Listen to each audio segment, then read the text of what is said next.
It is only week 3 of the Texas high school football regular season, yet we already encounter a game that can likely decide districts, playoff seeding, and undoubtedly who the best team in the 915 is. The defending 6A district champs have come to visit the team they shared that very honor with. This is not just hyped up to be game of the week, but possibly game of the year. It's the Spartans versus the Troopers live on the Eastwood Performance Athletics Network. Evan Minhades gets us started off, passes it to Alex Sanchez out to the flat, completes it, gets enough for the first down. He's gonna go to the 50 and taken down not before reaching midfield. And already Troopers getting off to a hot start by wide receiver number 88, Alex Sanchez, with the reception and getting the Troopers the first down on the first play of the game. Thank you for joining us on the Eastwood Performance Athletics Network. Sebastian Perez Navarro alongside Christian Salazar. Pebble Hills versus Eastwood High School. These two teams undoubtedly the best in all of El Paso, face off in one of the harshest environments to play in. I'm excited, Sebastian. This crowd, this environment right now. And we already have a flag as the Troopers are moving up. But as I was saying, I'm excited to be here, Sebastian. You know, the crowd, the environment, it's honestly as big, if not bigger, than the homecoming environment. 110% Christian. An early penalty called on the Pebble Hill Spartans moves the Troopers up 15. They hand the ball off to Max Mancia. Mancia finds a hole. Is it enough for the first down is the question. He'll get very close. 1 yard to go. Make it 2nd down and 1. Troopers nearing that red zone territory. Cesar Perez, the man who brought down Max Mancia. Handed off once again. No, they fake it. Minhades down the middle. We saw his rushing abilities last week, and we see it again. In total, he has 137 rushing yards and 3 rushing touchdowns. And already, Sebastian, in the matter of 3 plays, the Troopers are in the red zone as they're hurrying up, trying to get that touchdown very fast and get this game started. They're starting the game off very fast, Christian. They have not taken breaks. Flag flies on the run by Max Mancia. Enough for the first down currently. We'll check the penalty. Holding on the Eastwood Troopers will move them back.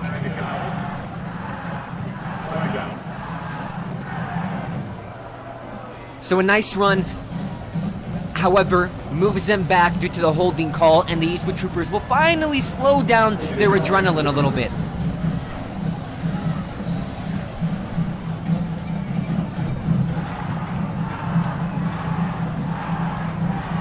Communication going on between the Troopers sideline, Coach Lopez and Evan Minhades, the quarterback for the Troopers. They're moving back to the 27-yard line. Make it 1st down and 20. The receivers to the left, 1 to the right. Max Mancia to the back end. Pebble Hill's defense is eager to start. Takes the snap, calm in the pocket. Minhades looks, lobs it up. It is incomplete, meant for Fabian Penalosa. Did not get there. Very tight defense played by the Spartans. No, already that was a good pass. However, I think what he needed to do, he needed to give his receiver more time to run instead of just lobbing it up. Very quick play that they got it off. The clock stops, 11 minutes and 3 seconds. We have yet to finish off the first minute of the game.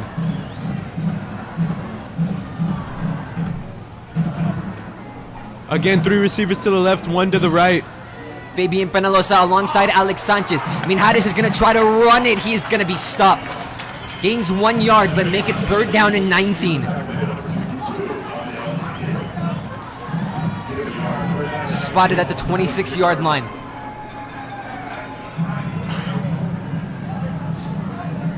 It would be, if they weren't able to get yards from this play, a little bit too risky to go for it on 4th down, possibly see a field goal attempt, but we'll see if Eastwood even has to question their ability. Minhades will be alone in the pocket. Takes the snap, here comes pressure, offensive line gives him time! Rudy Garcia is in! Everybody say Eastwood touchdown! And already, Sebastian, within 2 minutes of the game starting, Troopers got the first score, really setting the tempo and the tone of how this ball game is going to go. Rudy Garcia, impeccable job to find the open lane, and good job by Minhades to find the open man and get the touchdown already, as we have a replay going. It might not be homecoming anymore, Christian, but crown that man! 6-0 Eastwood scores. Brandon Gomez in for the extra point attempt. Sorry, that's Diego Rivera. He is 3 for 3 on PAT attempts so far. This one is no good. Troopers up 6-0, and I just realized the announcer's curse is a real thing. We'll make sure not to bring up the stats when the kickers are going, Sebastian. But so far, the Troopers have started with fireworks, Christian. A great drive to go down. The offense, how are they feeling right now, knowing that they can notch in points against this I'm Pebble Hills sure defense? they're fired up right now, Sebastian. You saw how fast they marched down. There's only 10-23, and we already got a score for the Troopers. However, that extra point of attempt miss, we wonder if that's going to play a factor in the later game, because this Pebble Hills Spartan offense, they're really good too, Sebastian. So we wonder how that's going to play out. The first ever game played between these two schools was in 2016. Eastwood beat them 56-34. However, that was at the SAC. The first ever game between these two schools at Trooper Stadium, Pebble Hills came out with the victory 71-34. However, if we fast forward to the pandemic year, Eastwood shut out the Spartans 42-0. That was the last game played at Trooper Stadium, as the back-to-back games in 2021 and 2022 have both taken place at the SAC and have both been won by Pebble Hills. 2021, 29-28. 2022, that was 40-22. Pebble Hills a little bit dominant in last year's game. They only let the Troopers score 7 points in the total half. But for the first time in 2 years, the Spartans have to come back in one of the hardest environments to play in all of this city, Christian. You're right, Sebastian. I mean, this crowd, the student section, the family, even the bands, too, just everything about this environment. It's hard for the opposing teams to come in and play. Take it in on the kickoff, trying to find an avenue. They're not going to let him get to one. Corby Wagner with the initial tackle. Jonathan Martinez was on the return, and we'll get to see the UTEP commit, Gael Ochoa.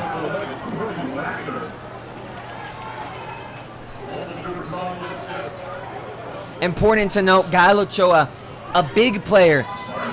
347 passing yards so far, 220 rush yards. Already committed to UTEP, but now he faces possibly his biggest challenge of his high school career, having to go into Trooper Stadium. And again, we just can't stress enough how big this environment here is, Trooper Stadium, as everybody here loves football, Sebastian, and especially in this stadium, and they're just really showing that out tonight. He'll have his starting running back, Zedian Corliss. 3 wide receivers out left, none to the right. Takes the snap, gonna run. Here comes pressure, they're gonna stuff him! That's the type of start you want for your defense, Christian. You're right, as the sack is made by number 43, Will Edens. Spartans on the keep away, can't get any yards, 2nd down and 15. Another thing you have to keep in mind, though, Sebastian, last game, as we saw last week against the Las Cruces Bulldogs, in the second half, the Trooper defense, they had a hard time stopping the run offense, so you wonder how big of a factor that's going to play in. We already saw Eastwood method, and that was to score fast. Bleeding a little bit under 2 minutes of the clock so far. We're at 9 minutes and 33 seconds. Pebble Hills off to get 2nd down and long. Again, 3 receivers to the left, none to the right. Same formation. We'll see if it's the same play. Whistle blows. I believe delay a game. It will be delay a game. And move him back. The Spartans seem rattled, Christian. And I don't blame them, Sebastian. I mean, again, this environment, we just can't stress enough how big this crowd is. I think the stadium is packed from left to right, too. The visiting side, the home side, the band just performed from Pebble Hills. We'll see the Eastwood band during halftime. Screen pass. Throws it, completes it on 2nd down and long. Gets to the 30. The pass was caught by Brandon Cardenas. Already, Pebble Hill Spartans facing a 3rd and long.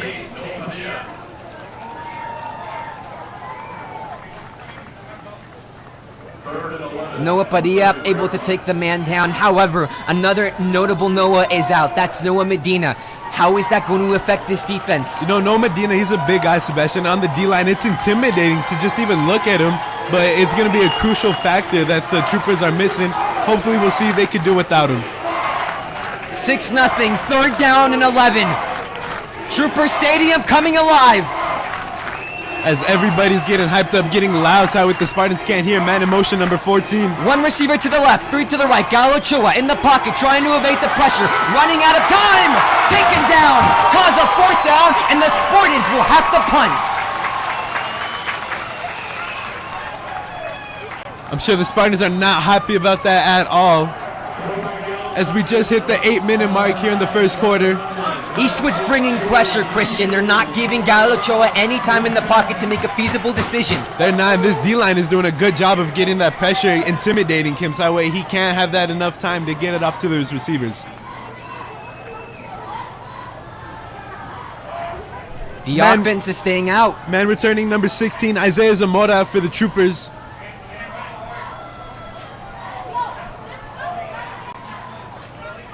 Now shift the punting formation. Short punt. Very much. Can it take a lucky bounce for Pebbles? It does not. And so far, even though we've only gone from one drive from each team, that punt says a lot about how this game is going so far. And this coaching staff and all the players on the sideline, everybody's hyped. I think the athletic trainers are even hyped about this game right now, Sebastian. And Christian, it's not only the fact that Eastwood hasn't beaten Pebble Hills in the past 2 years, it is also the fact that Eastwood recently dropped in El Paso Max Prep's rankings and El Paso Prep 1 rankings. Meanwhile, Pebble Hills is number 1 in both. Eastwood dropped to number 2 after starting the season as number 1. So trying to make a statement that they were wrong. And they're really trying to bounce back, get the number 1 spot again. Minhares alone in the pocket. Whistle blows, flag flies, we'll check the call. False start. I think the side judge saw something on the Trooper sideline, talking to one of the players. That's going to be number 88, Alex Sanchez. Moving back 5. First down and 15. Both of these teams with minimal penalties in their first drive continues in their second. And again, no running backs in right now. 3 receivers to the right, 2 to the left. Minhares takes the snap. Garcia goes out to the flat. Minhares is going to run with it. But the ball is loose. The ball is loose. No flag blown and no whistle blown. They rule him down, I think. They do. The ball will stay for the Troopers. That was a lucky call right there. They determined a knee or a body part of Minhares was down before Pebbles was able to get to the ball. And before that ball came in loose, a lucky break for the Eastwood Troopers and a gain of 4. Troopers looking at 2nd and 11. Trying to get within Spartan territory. Spotted at the 48-yard line.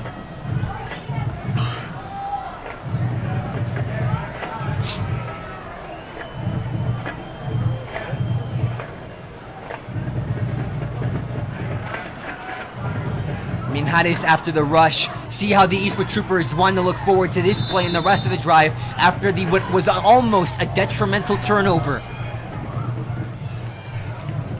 Mancia in the game. They're going to hand it off right up the gut. He's going to go up the middle, gain minimal yardage, able to get to the 52-yard line. Make it 3rd down and medium distance.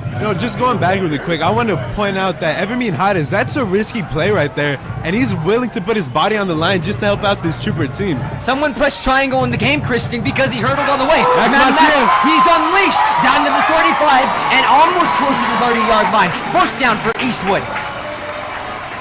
Max Mancia, shifty guy, found a hole and just took it and ran, Sebastian. Got close to the 30, passed to the 35-yard line, mark him down at the 32.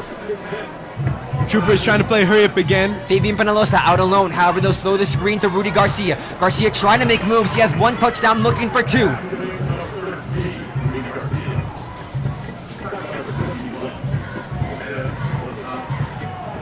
Minimal gain, they're at the 29, officially past the 30. Making it 2nd and 7. Fabian Penalosa out to the left, Max Mancia goes to the right.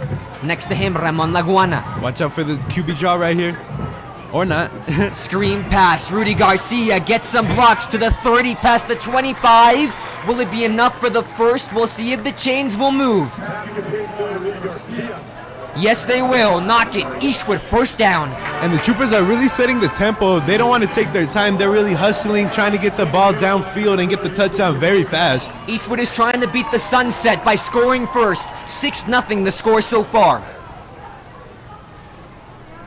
High snap, give it off. Max Mancia finds a block. Mancia with room. Goodbye. Everybody say Eastwood touchdown. Max Mancia, his speed is just incredible, and his ability, his shiftiness to find the open lane, go to the right, get the touchdown, and already the Troopers are up 12-0.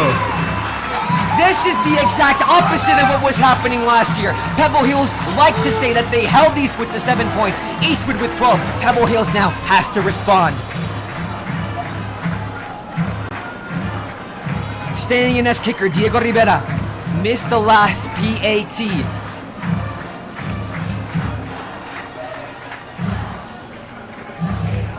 The snap, the hold, the kick is squibbed. Ooh. And already 0 for 2 on extra point attempts. So far, special teams not a highlight of this Eastwood team, but Eastwood able to get more points on the board, 12-0. Happening tonight, Christian, Trooper Football Youth Night, and we saw it. The middle schoolers able to run down the tunnel alongside their team. Both Eastwood Middle and Eastwood Knowles is here, and we should know because he clapped all the way. Had the pyro and everything, and just how special is that for the middle schoolers who are soon to become future Eastwood Troopers? You know, it shows the environment and what the Trooper Blue and Gold is really all about. The environment, the people, the fans, the band, just everybody part of this community. It's so big, and just everybody loves it here. Pebble Hills has to find a response. Trooper defense was an easy 4th and out. However, they're without playmaker Noah Medina. Coach Lopez out on the field. Brandon Gomez will be the one to kick off for the Troopers. Take Corby Wagner off kickoff.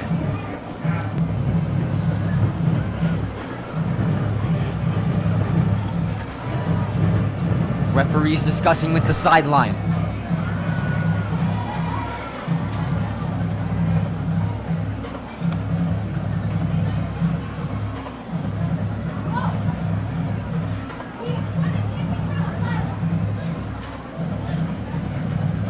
Finally ought to give it to Brandon Lopez. We'll kick it off to the Spartans and we'll see their response. On the Troopers, they stopped them. They made them go 3 and out with the delay of game 2. Keep that in mind. So you wonder how this offense will deal with this environment. 12-0 the score. Brandon Gomez set to send it to the Spartans. Let's see how they can respond. High kick up in the air. Bounces off. Will it go? Hard hit in the end. And the Spartans thought it was going to take a bounce out of bounds. However, it'll pin them at the 25. They were hoping for the penalty. Do not get any. Taken in by Sebastian Carbajal of the Pebble Hills Spartans. Definitely could have been scary if the Troopers returned that. Spartans got shut out on their last drive. 4th and out.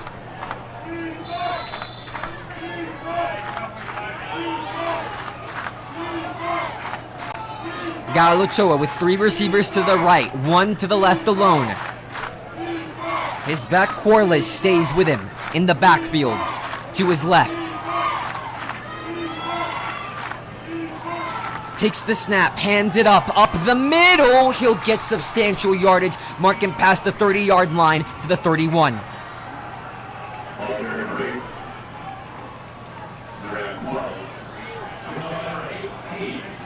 Zirian Corliss, after not being able to move the running game with Galochoa, maybe they'll take a different approach. 2nd down and 4.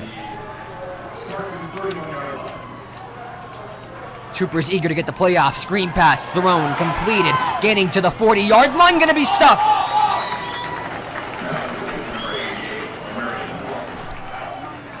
Omarion Wallace with the reception is enough to move the chains for the Spartan 1st down. Mark him directly flat at the 40-yard line. As we just got into the 5-minute mark of the 1st quarter. It's been all Eastwood on the defensive and offensive side. However, the Spartans able to move the ball, got their 1st down of the game.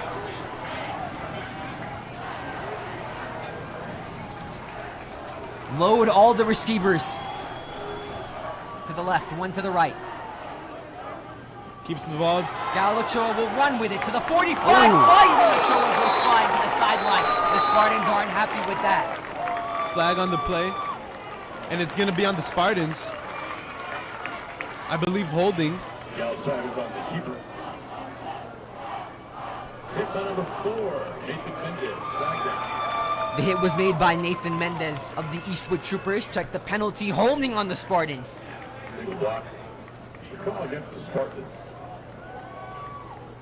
Spartans already having trouble with some penalties. We saw the delay of game in their 1st drive, and now the holding.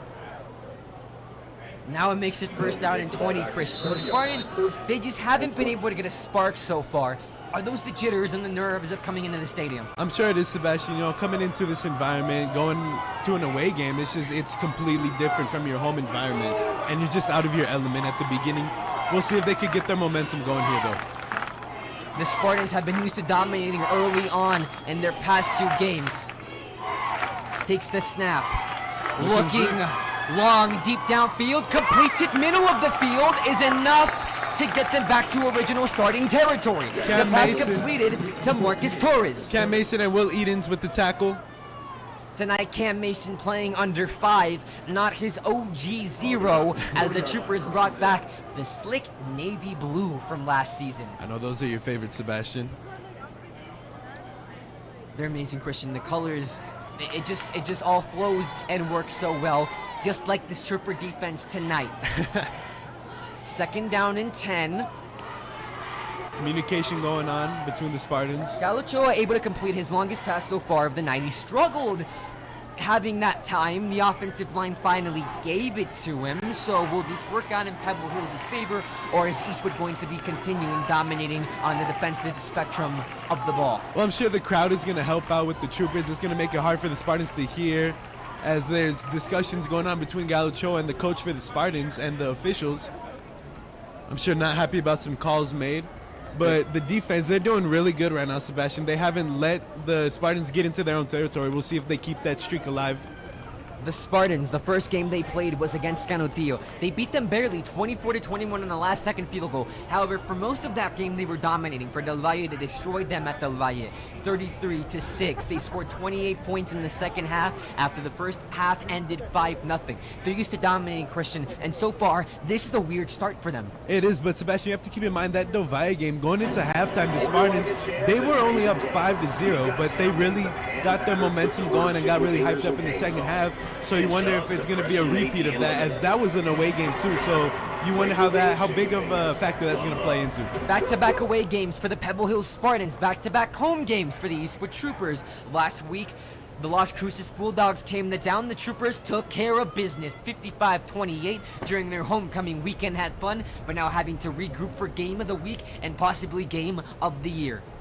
And Gael Cho is still talking to his coach. Referee still conversing over what to do with the ball. Another penalty on the Pebble Hills Spartans that moves them to the 30.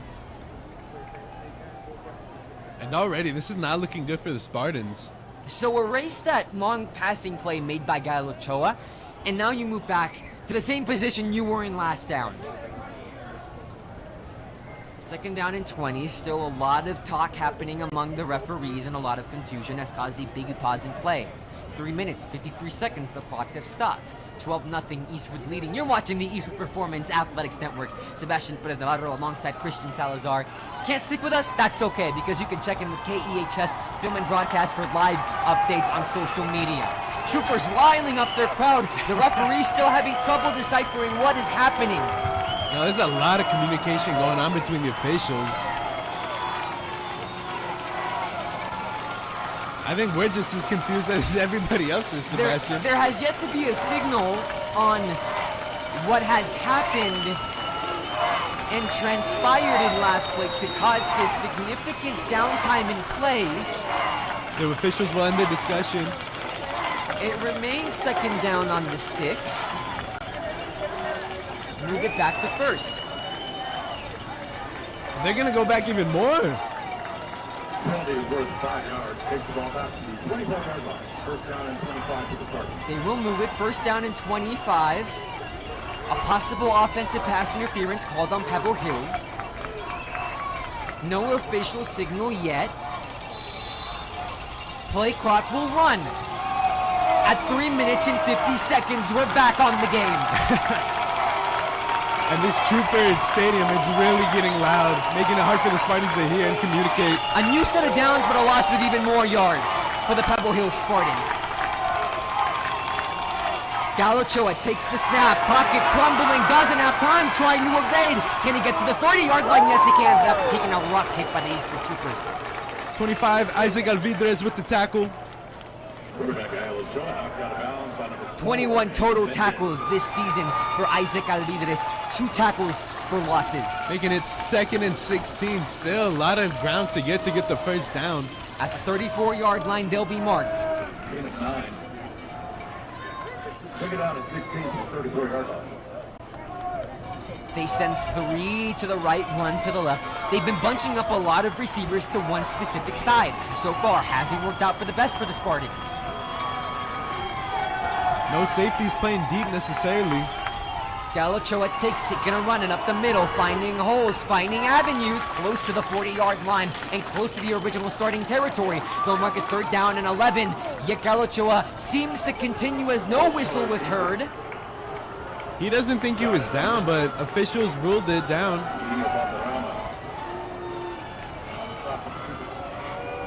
Believed he wasn't contacted with. The referees say otherwise. They'll send him back to the 39-yard line. And I don't think the Spartans are going to be too happy about this game's going right now. They're getting calls they don't like. Ochoa didn't think he was down right there. We'll see what they do and how that will drive them, how it will fuel them.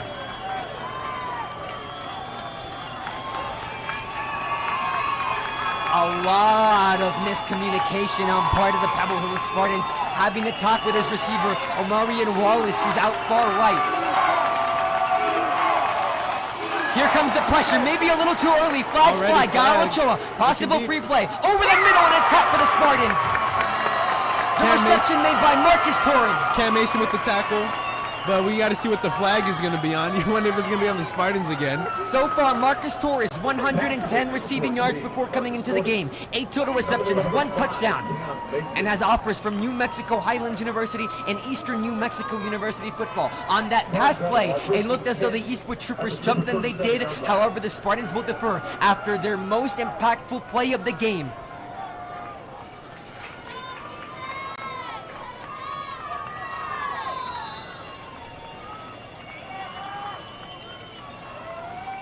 Takes the snap, hands it off to Corliss, up the middle. Corliss moving bodies alongside for the Spartan 1st down. Spartans marching towards red zone territory.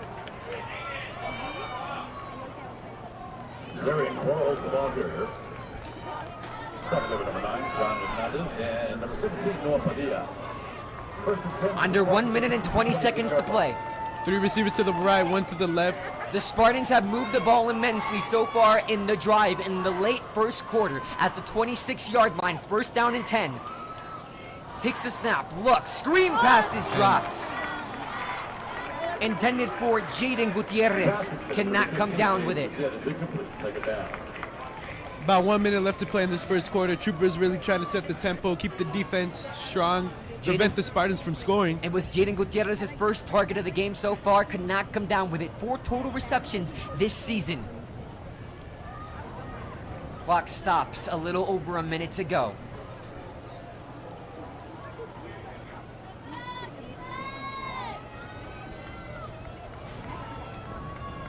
Galochoa, 3 to the right and 1 to the left. Looks, throws, quickly, screen pass. Omarion Wallace, it's going to go down very close to the 10, enough to move the chains for the Pebble Hill Spartans.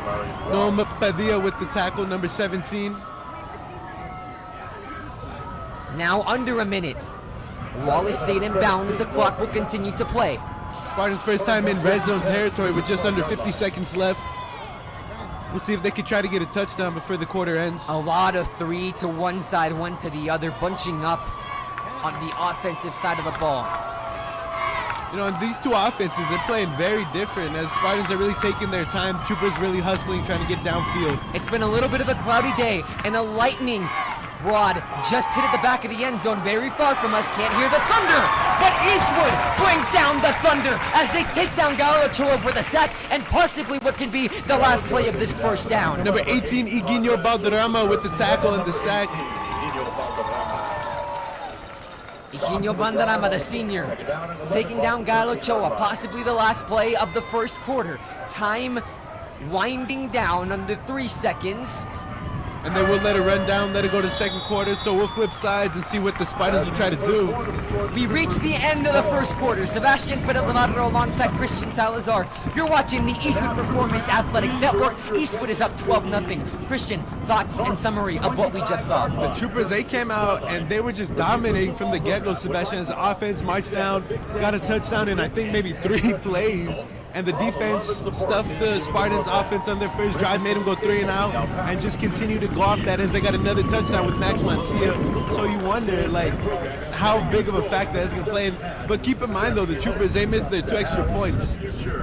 Big round of applause once again for Trooper football supporters. So far, Pebble Hills has had a lot of trouble moving the ball. During this first quarter break, Trooper fans were able to pay their attention and give a big thank you to Rick and Sandra Treviso for all the love and support they have given to the Trooper football program. Rick has been a staple in the El Paso community for a long time, and the couple's unwavering support of the kids and program have played a huge role in the success they've had and the success they hope to have in the future.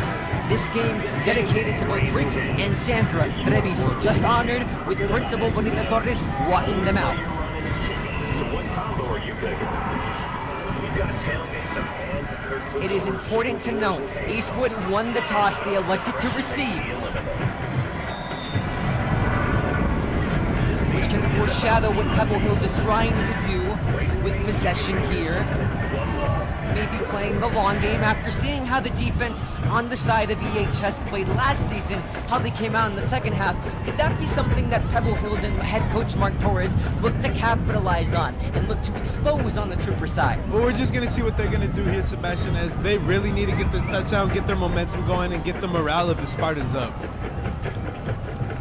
2nd down and 11. Ball on the 13-yard line of EHS.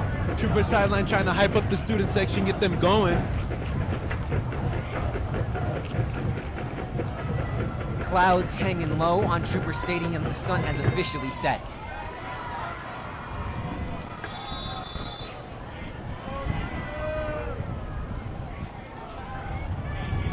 Gael Ochoa alongside running back Zedian Corliss. Takes the snap, hands it off to Corliss. Corliss cannot find any room, Christian. They've had trouble moving the ball. This Trooper D has just been on them. Especially the D-line, Sebastian, not letting Gael Ochoa give him the time he needs to get those passes off, getting a lot of pressure, and we saw the sack earlier. Very Carl, the ball carrier. When it comes to the defensive side of the ball, both of these teams tied. Overall, Pebble Hills has more tackles than EHS, but EHS with more sacks. Currently in the battle of the defenses, Eastwood has shown supremacy.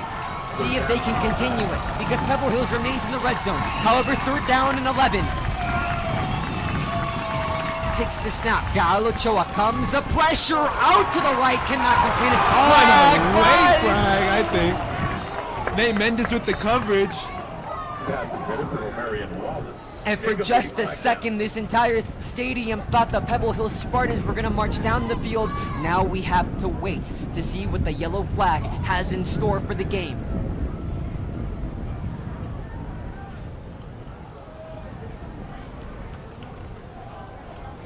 Ochoa tried to squeeze it in. And they will call pass interference on the Troopers. Questionable call. Far right. His target was smothered, and the referees deem it to be defensive pass interference. So now that just makes the 3rd down just go to nothing right now, as the Spartans are going to get it 1st and goal at the 3-yard line. We see a difference in receiver formations. 2 to the right, 2 to the left. Corliss remains as running back. Gael Ochoa remains as quarterback. Corliss is out to Ochoa's right.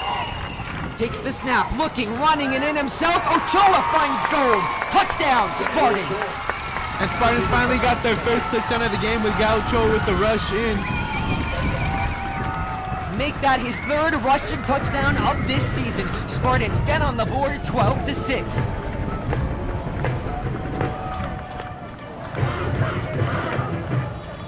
Number 28, Aaron Ortega with the extra point attempt for the Spartans.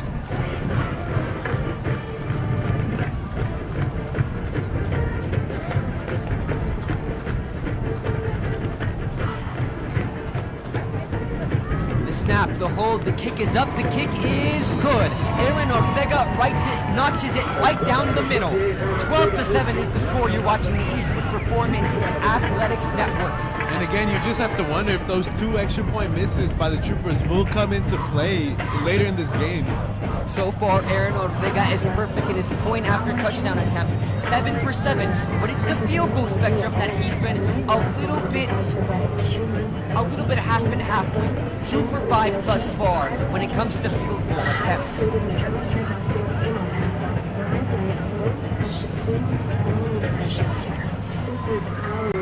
Eastwood will get the ball right back. They played quick to start off the first quarter, see if that changes or if it remains the same. We spoke on earlier how it's Trooper Football Youth Night, and it would be an injustice not to give a huge round of applause to former assistant principal Steve Zubiate, who was recently promoted and inducted as principal of Eastwood Middle this past week.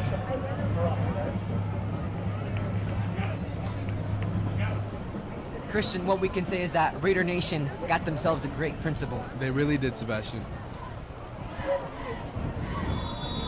Pebble Hill is off to kick it off. The Troopers set to return.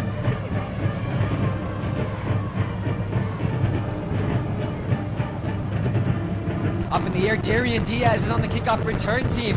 A little bit weird to see. Takes some blocks. Jaden James with the return going to the right sideline. Trying to find space. Pebble Stays Hills out. give him none. Trying to make something out of nothing, but he's going to be taken back in a flag fly. I think that was a face mask. I saw a hand on the face. And that's the risk you run when you play a little bit too antsy on the defensive side. And what I can't get over is that Darian Diaz was on the kickoff return team, Christian. You definitely don't see a quarterback on returns very often. But I think this will be a face mask on the Spartans. If so, it'll give the Troopers even better starting position. Currently placed down at the 15-yard line.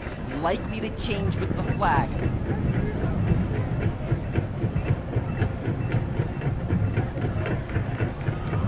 And it will be a face mask on the Spartans, so the Troopers will move up.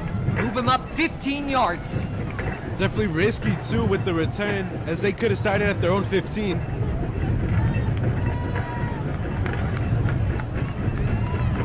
Having to contain Jaden James is a hard one. We saw him go off during the Blue versus Gold game in his first stint with Varsity. He's made a name for himself, and the Pebble Hill Spartans just couldn't stop him. Troopers get moved up to the 30-yard line. Flag on the play. Now we'll see if it's on EHS. False start on Eastwood. It is. No, right here from the Troopers, I would take my time a bit. Not necessarily go super slow, but definitely take more time. You want to give your defense that rest that they need after playing that long drive against the Spartan offense and just really give them that energy.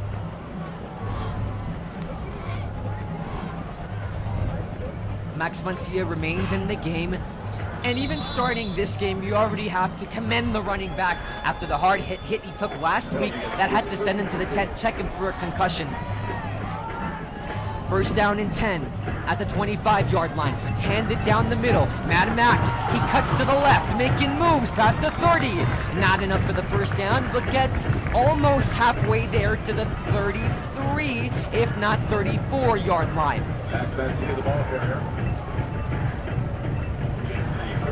Makes it second down and 7 to go. 10:30 left to go in the second quarter. 3 bunched up to the right, 1 to the left. Mancia to take box. Minhares airs it out, but a little bit too far. Intended target was Fabian Penalosa.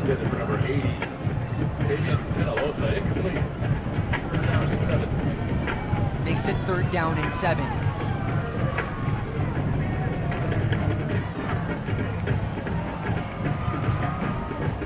Crucial third down for the Eastwood Troopers if they look to keep up the momentum that they've built so far.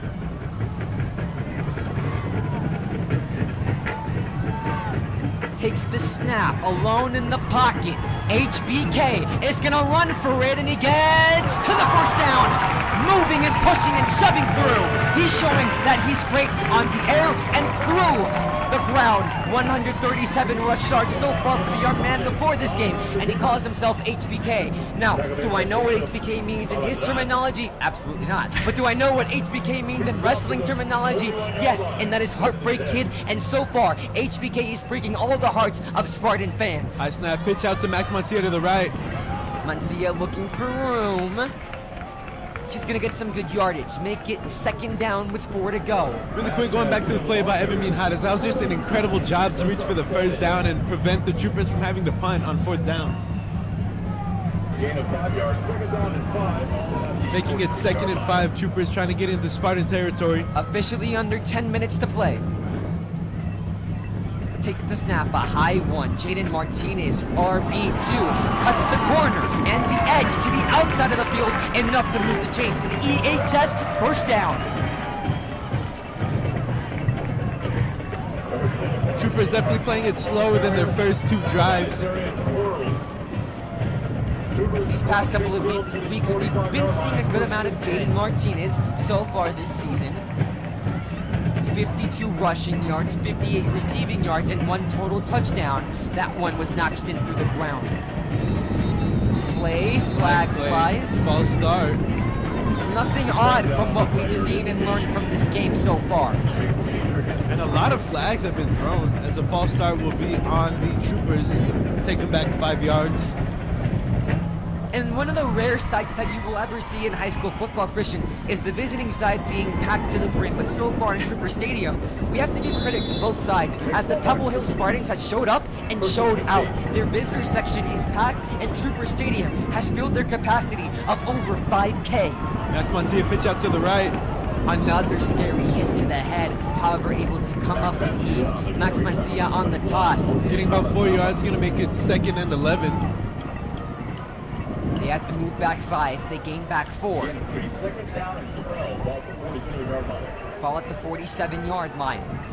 2 to the right, 2 to the left.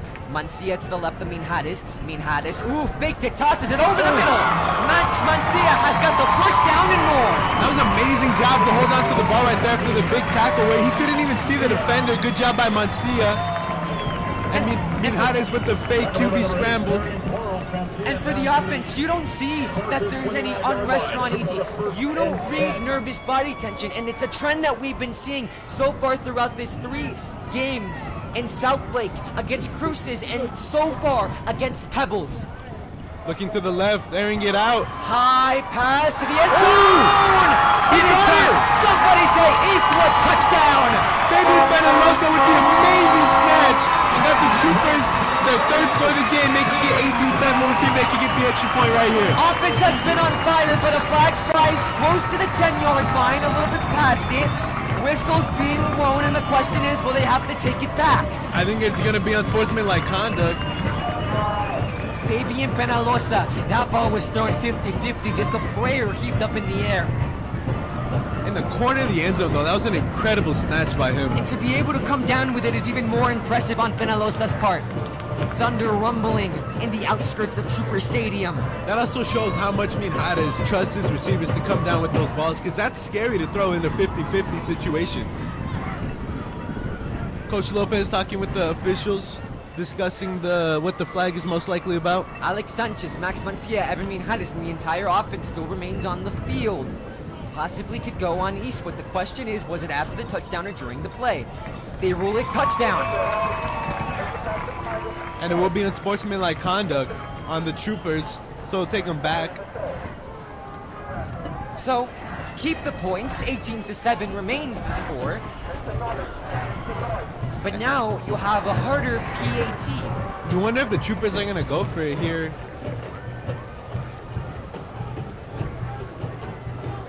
They missed their first 2 extra points. 18-7 the score. 3 scores from what we've seen.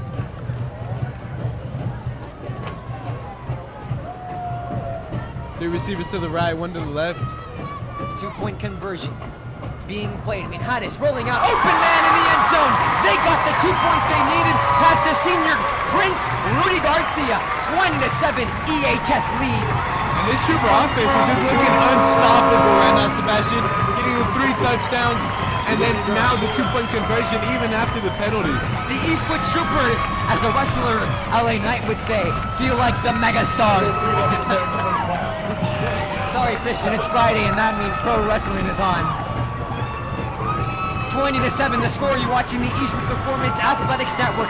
This, the complete opposite of what was happening last year at the Sapporo Athletic Complex, where the Pebble Hills defense was able to hold the Eastwood Trooper offense to 7 points in one half. This year, tides have turned, and they're able to answer a bit of a question for Eastwood, heavily doubted coming into the season. Lost key players like Jace Bolden and Curtis Murillo.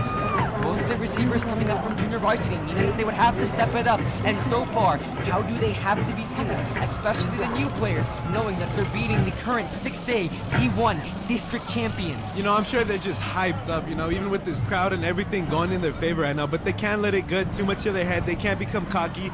They just have to stick to the plan. Don't over-exaggerate stuff. Just do your job, and you'll remain in the lead. EHS set to kick it off.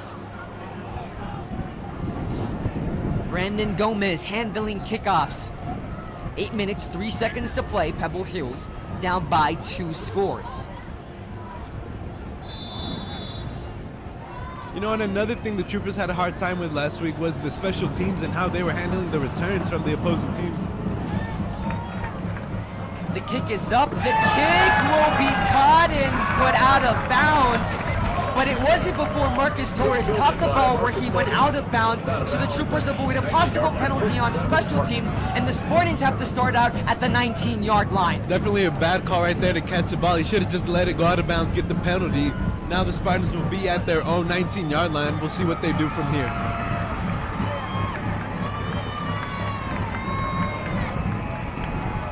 The student section decked out as construction workers.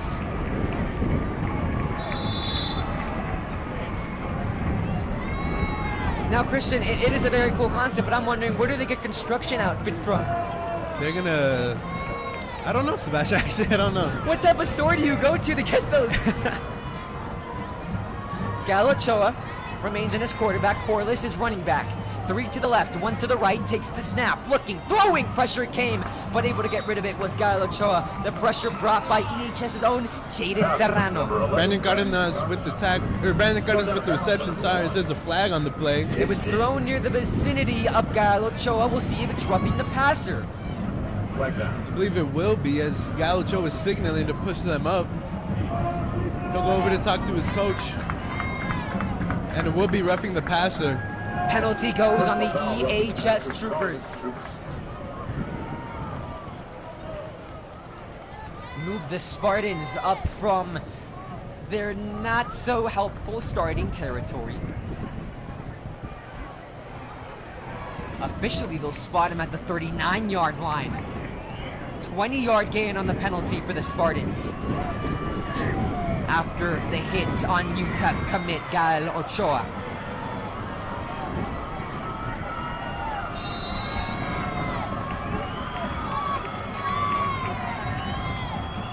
Three to the right, 1 to the left. The formation now we're all but similar with. Hands it off to Corliss. Corliss not gonna go anywhere. This Trooper defense has been incredible to start off the game. They have, especially this defensive line, Sebastian. We cannot stress enough how much pressure they're getting so soon onto the quarterback, and they're not letting the running back find any holes. Second down at the 40-yard line.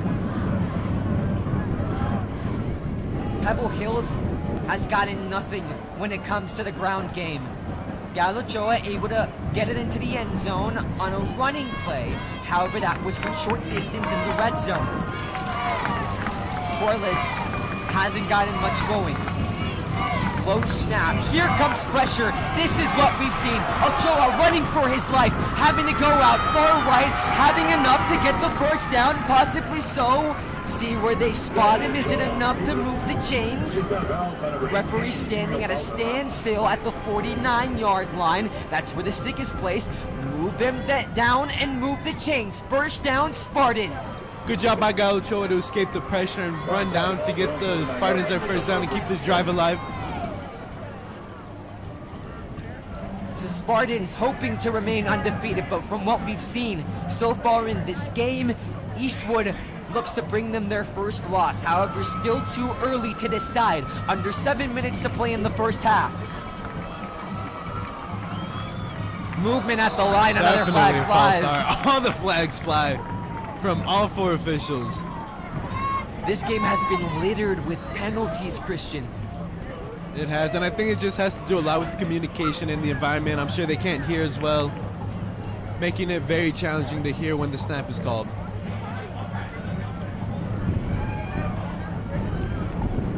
Officials talking over who it's going to be on as the Spartans are already marching back. There's been a lot of confusion so far out of these penalties. It looks as though Pebble Hills already know that it's on them. No, it'll be on the Troopers. Turn the tides. Both sides look surprised. We still have no signal, so we have no idea what could have happened on that play. It looked as though, in my perspective, that Eastwood could have jumped off sides, but still no official rule, and the Eastwood Trooper fans do not like this. Definitely do not. Spartans still in huddle. And they still are staying back. The ball has been moved to the 46-yard line. It's first down from that position. Just under 7 minutes left to play in the second quarter. First down and 5. Penalty on Eastwood. Encroachment call on the Troopers. 3 to the right. Man in motion. That's Doris. Galachoa's going to roll out with it to the right. Moving and taken down. Will Edens with the tackle, number 43. The Troopers just look in their element, Christian. They don't seem fazed by the Pebble Hills offense. They don't. They're not letting anything bother them. They're not letting Galachoa or any of the receivers get in their head.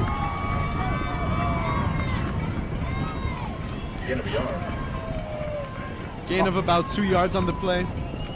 Spotted at the 44-yard line of EHS territory. Second down with 3 to go. Takes the snap, looking, throwing short, drops it again. Just like that, 3rd and 3. Pass intended for Omarion Wallace. And we've seen 2 key drops from the Spartans. Definitely not what they needed to keep this drive alive. However, it's only 3 yards. It's very doable to get this first down conversion. Eastwood seems as though the Super Bowl is being played right in front of it, and why wouldn't they seem that way? It's the 2 best teams in West Texas facing off in one of the loudest environments in this entire city. 3rd down and 3. Looking to stop them. Galachoa takes the snap. He's not going to go anywhere. Super D comes up. Mega. And they just swarmed him, not letting him get any yards on the play, maybe about 1 actually. But I mean, they just swarmed him. A tremendous effort from this Trooper defense. And Coach Duran, Coach Duran, he teaches physics and he also teaches football. Whatever you want to call him, all we can say is he's pumped. He definitely is, and for right reason. Spartans hurrying up. 4th down and 3. They're going to hurry up. Trying to draw a false start maybe. Looking to the sideline. Is there a possible timeout situation? Pebble Hills still has all 3.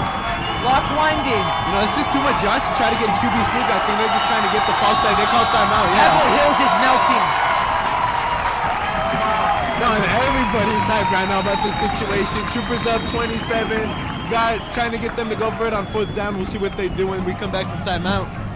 Christian, if we're being completely honest, we haven't seen this stadium at this noise level since around last week against Las Cruces. It was a good fight pulled up by the Bulldogs, but we didn't see it as packed as this week. El Paso citizens know just how much this game means, which signals what about the El Paso community, knowing what's at stake in a high school football game. It just shows how big these 2 communities are, not only for football, but as schools and organizations, as there's plenty of people from the Pebble Hills time where we have their band, their cheerleaders, and just fans from their team and parents. And it shows how big football and the organization is overall. The Pebble Hills Spartan Band performed the pregame show, coming up at halftime. band and the Trooperettes will come onto the field. But so far the Troopers looking to draw the Spartans off the field. 4th down and 3. They'll stay for it. The question is, will they snap the ball? And in motion number 14. That's Marcus Torres. Galachoa hesitating. Noise being brought in. High snap. Looking. Throwing. Wide He open dropped man. it! He dropped it! Incomplete! It's incomplete. The pass intended for Jaden Gutierrez had a big drop, and Deja Vu comes around the corner again. And oh my gosh, that just has to hype up everybody on the Trooper sideline. Everybody here on this Trooper team, they're just getting pumped. And now the Troopers will get the ball at their own 40. This Pebble Hill Spartan offense just has looked very irregular. They're not used to this crowd, Christian, because the last 2 games between these 2 teams won by Pebbles. However, that was played at the SAC. It becomes a completely different story when you march in to true home field advantage. Just that home field advantage, we just can't stress enough, especially here at Trooper Stadium, how big of a factor that plays in. Alone in the pocket, 3 to the right, 2 to the left. Minhares will run it up the middle to the 50, the 45, very close. Yesterday, the young man's birthday, and the newly formed adult is showing what he's all about, taken down by Henziel Hernandez. Henzel Hernandez recently received an offer from Oklahoma Wildcat Prep. 8 total tackles so far throughout the season. You know, speaking of birthdays, shout out birthday Miss Amy Olivas, former AP Psychology and Government teacher here at Eastwood. Minhares, crumbling pocket, gonna be taken down. The exact opposite of what we saw last play. But Christian, going back to last play, last week, CBS 4 came into Trooper Stadium and they covered Las Cruces versus EHS game of the week for them. And that's when Minhares told him. He described himself as, he's a running back who plays quarterback. And how have we seen that so far throughout the season? I mean, his dual threat capabilities, it just goes to show. I mean, just looking at him play, you see how fast he is, how agile he is. He does look like a running back out there at times. Darian Diaz comes onto the field for the Eastwood Troopers. Minhares taken down by multiple men on the last play, 2nd down and 17. Ramon Laguana side by side with Alex Sanchez.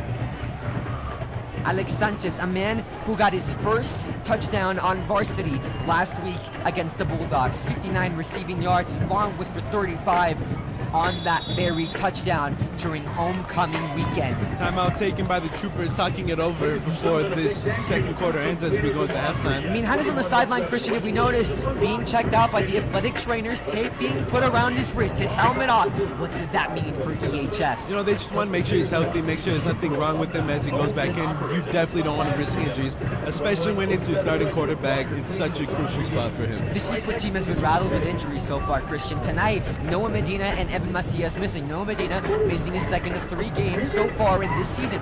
Evan Macias has not played 1, but Rudy Garcia has stepped into that starting role well. He really has, Sebastian, stepping up for the Troopers, and he already has a touchdown in this game and the 2-point conversion. Evan Macias is projected to come back after the bye week. Minhares will come back in.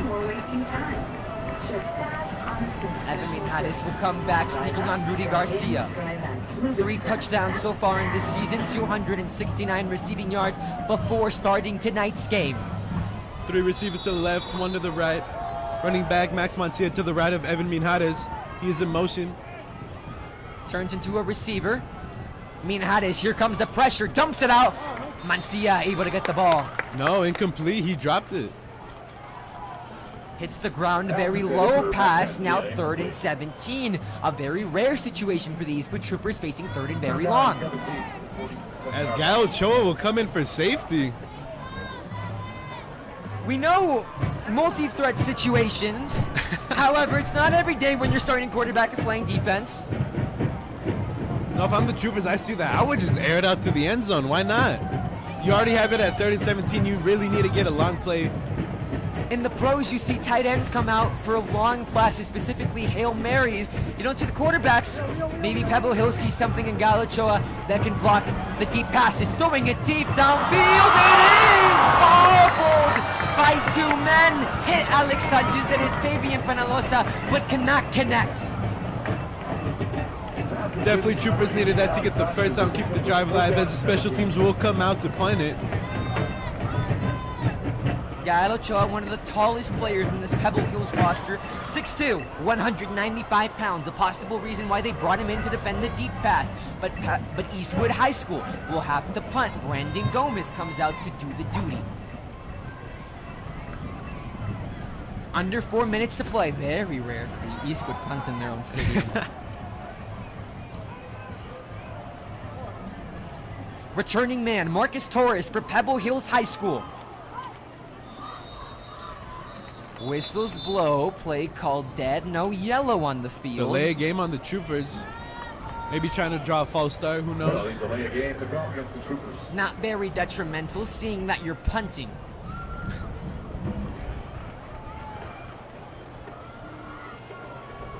So finally on defense, it looked as though the Spartans were able to catch a breather, stop Eastwood. What does the offense now have to do with under 4 minutes to work with? They just have to march down. Keep in mind they still have 2 timeouts that they could use to their ability. This High one, kick. And the Spartans will let it go out of bounds. It'll be marked at about the 25-yard line. Brandon Gomez showed his power. Run by Brandon Gomez. Sails out of bounds at the Spartans 25-yard. High and powerful punt, sends it deep. Brandon Gomez, 180 pound. When you have a 180 pound kicker, Christian, the possibilities for power are endless. Spartans in huddle, tucking it over, now marching down to the field. Do you want to drain the entire clock, get the ball back, and possibly take the lead? Or do you want to go fast and get that adrenaline pumping? I say take your time right here. You don't want to let the Troopers get the ball again. And if you don't want to especially let them score going into halftime, as that's just going to boost everybody here at Trooper Stadium. Under 4 minutes to play. The Spartans down at the 25-yard line. 3 to the right, 1 to the left. Takes the snap. Here comes pressure. Gael Ochoa rolling out to create time. Looking, throwing, deep downfield. It is caught. Jaden Gutierrez makes up for his past 2 drops as that sends the Spartans way downfield. No up at the end, number 17 with the tackle. That is a tremendous play by young man Jaden Gutierrez Jr. from Pebble Hills High School, especially after dropping 2 passes, Christian. Making that big play, what does it do for you mentally? It just boosts up your team overall. Ochoa takes it. Looking deep. Looking, throwing, pocket crumbling, finds an open man. Marcus Torres marching down the 20, enough to move the Spartans down. And already they're in red zone territory with 3:12 left to go in the second quarter. Play clock comes to red and a stop. Marcus Torres stepped out of bounds. Now it moves, continues. 37 is where they spot the ball.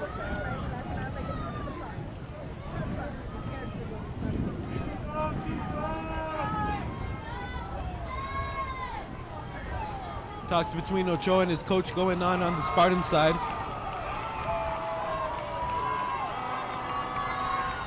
Corliss remains as running back. Gael Ochoa taking it. Pocket is crumbling. Here comes pressure. Looking, throwing. End zone!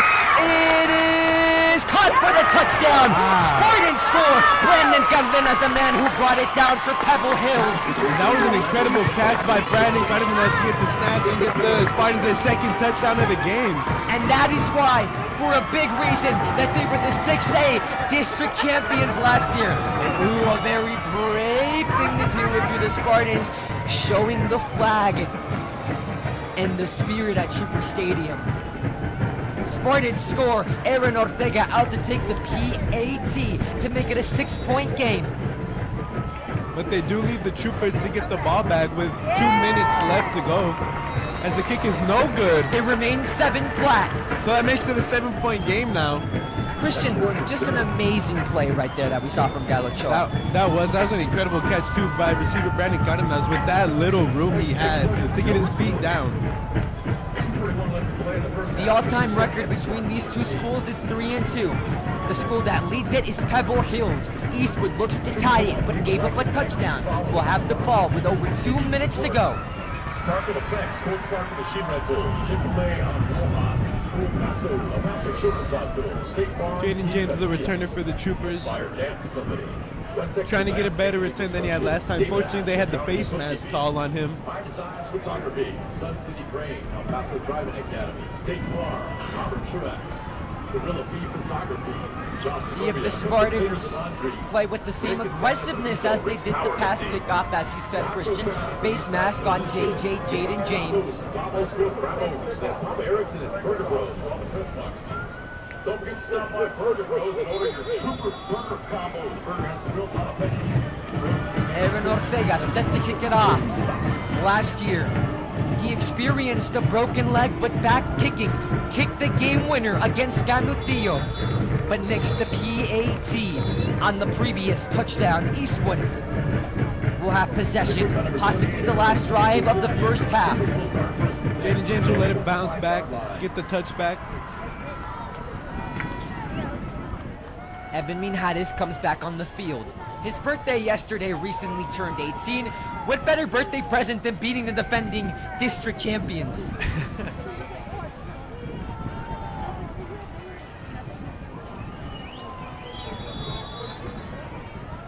Both of these teams, Pebble Hills, the district champs, Eastwood, the co-champs.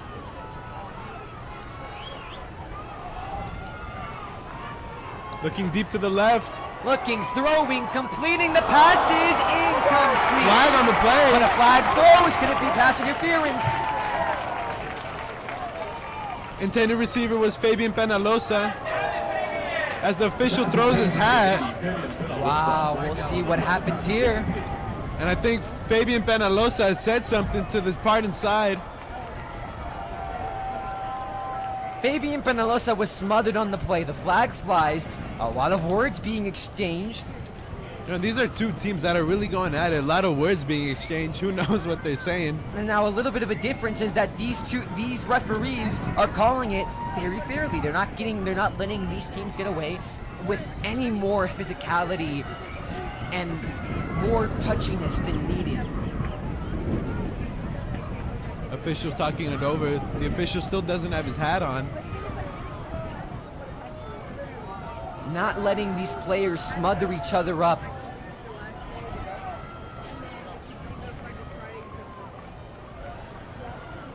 Fabian Penalosa will come out.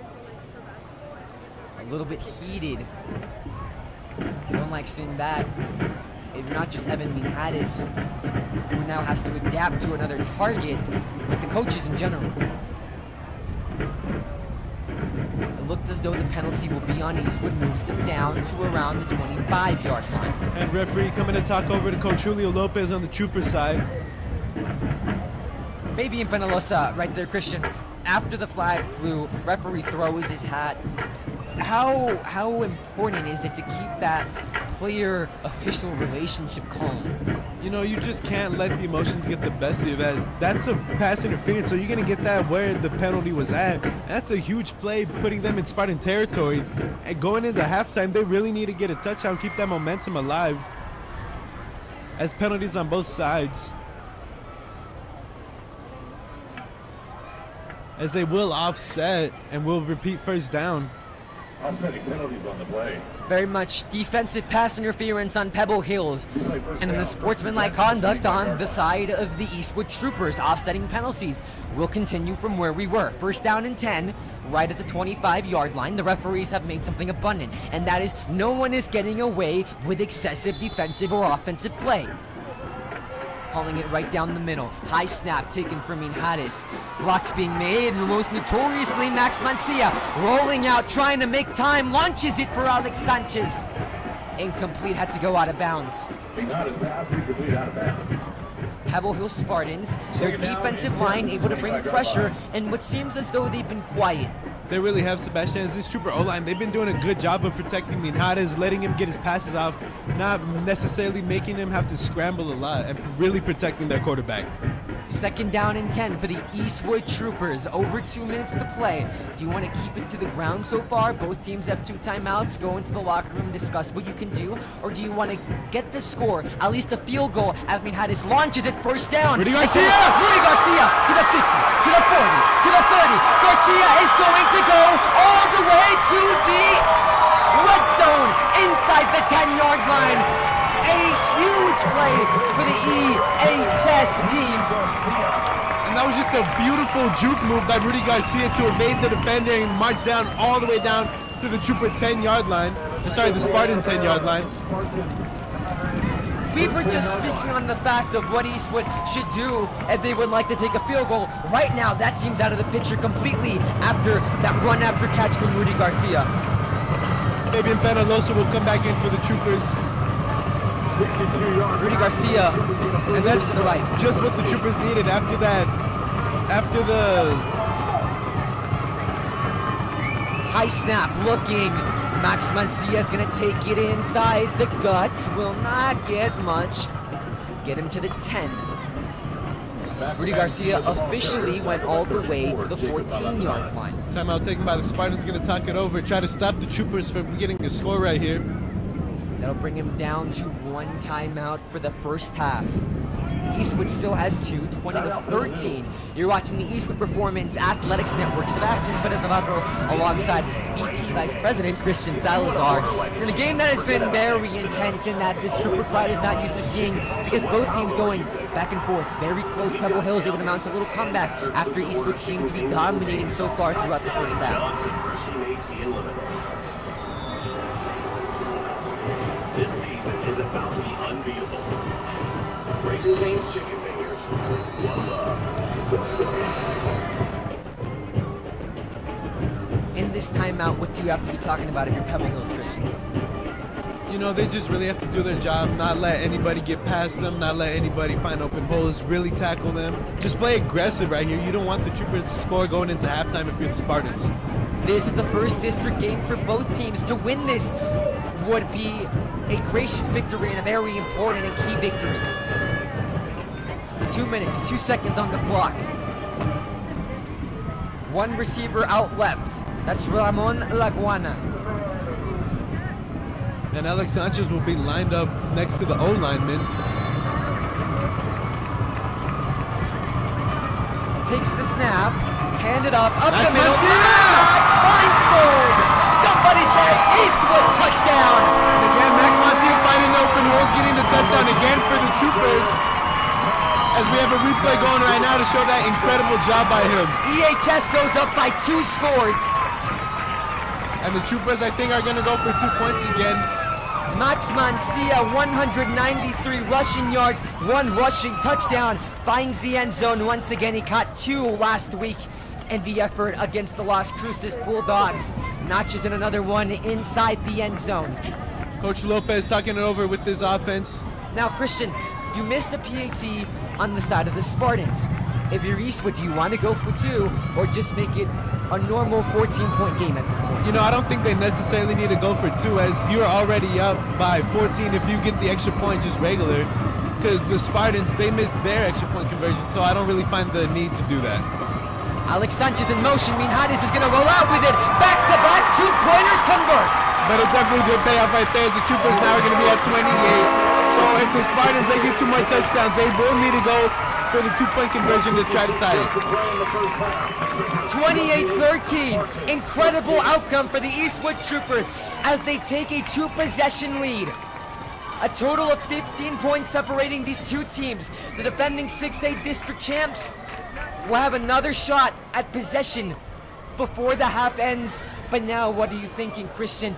You give up another score to the Troopers. You're down by 15.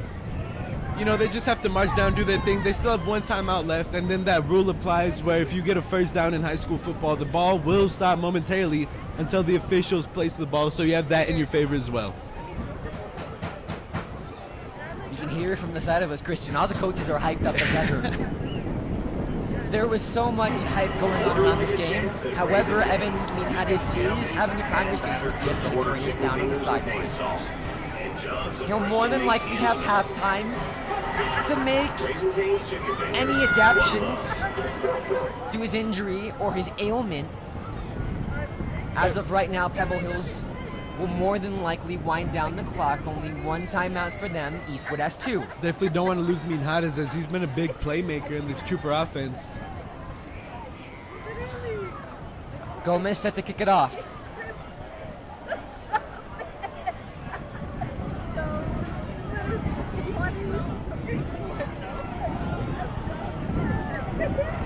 His punts and his kickoffs have been long and powerful. See if he can pin the Spartans back deep once again. Ooh, fakes him out.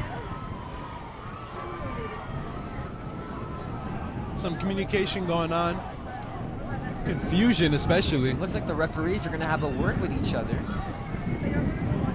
Under 2 minutes, 28-13 is your score. You're watching the Eastwood Performance Athletics Network. Presented by KEHS Film and Broadcast. Referees decide. Kickoff will ensue. No signal on the altercation. However, Brandon Gomez will go up to kick from the same spot. That's the 40. Trooper Stadium making a lot of noise here. Ball is up and Short away kick. down the middle. Still able to strike through the field. And Pebble Hill's taken down. No room to run for Wallace. Number 30 with the tackle for the Troopers. That's going to be Armando Gonzalez. The running back comes up big as a tacklesman. Spartans will get the ball at their own 34-yard line.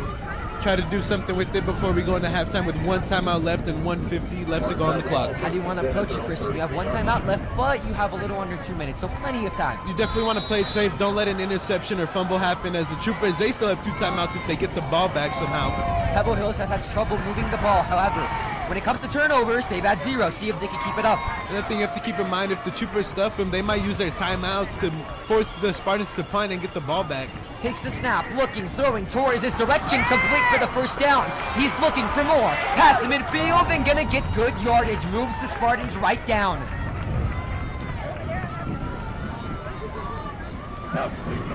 Timeout taken by the Troopers. Eastwood elects to No. collect on defense. 1 timeout on each side of the ball. Defense going it over, making sure they don't allow the Spartans to get a score. Because especially you don't want to let that happen. You just got that big touchdown.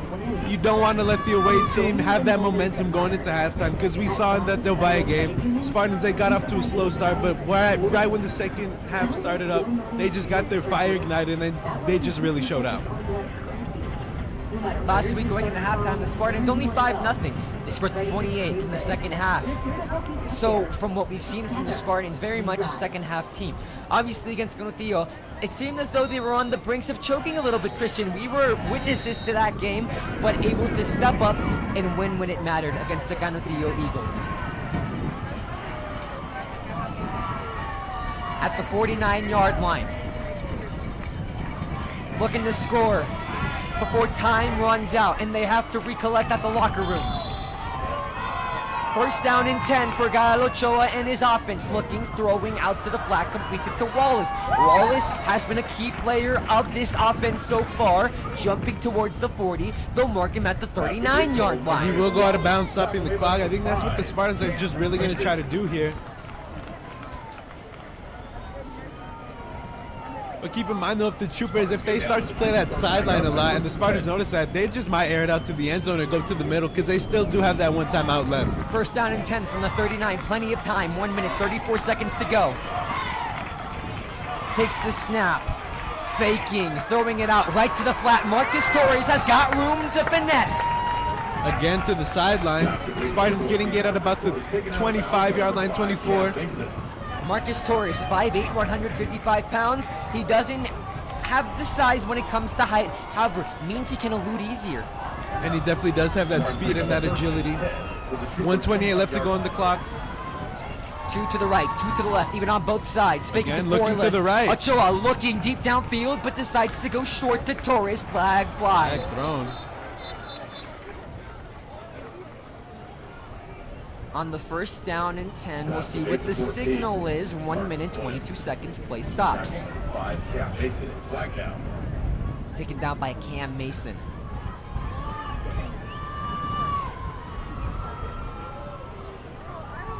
Head referee talking over with the other officials as we're waiting for the call here.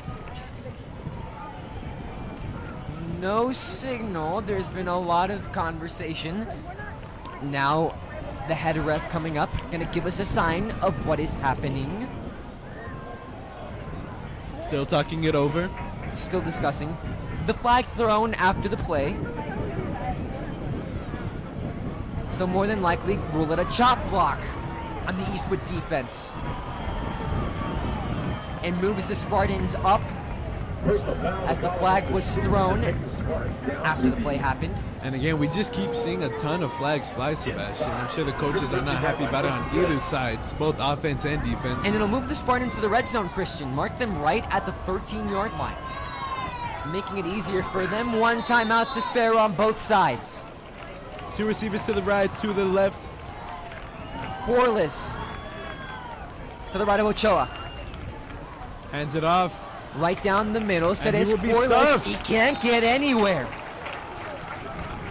Jaden Serrano with the tackle. And along in, with Higuino Valderrama. and in comes Aiden Vera for the Eastwood Troopers. Higuino Valderrama, as he was telling me earlier on this week, has yet to play past the first quarter in any of these teams. If he could just avoid injuries, that would be a win for him. So far now, he's been a key staple of this defense, Christian. He really has, with the clock running down, just under 50 seconds left to play. Spartans still have one timeout to use to their ability.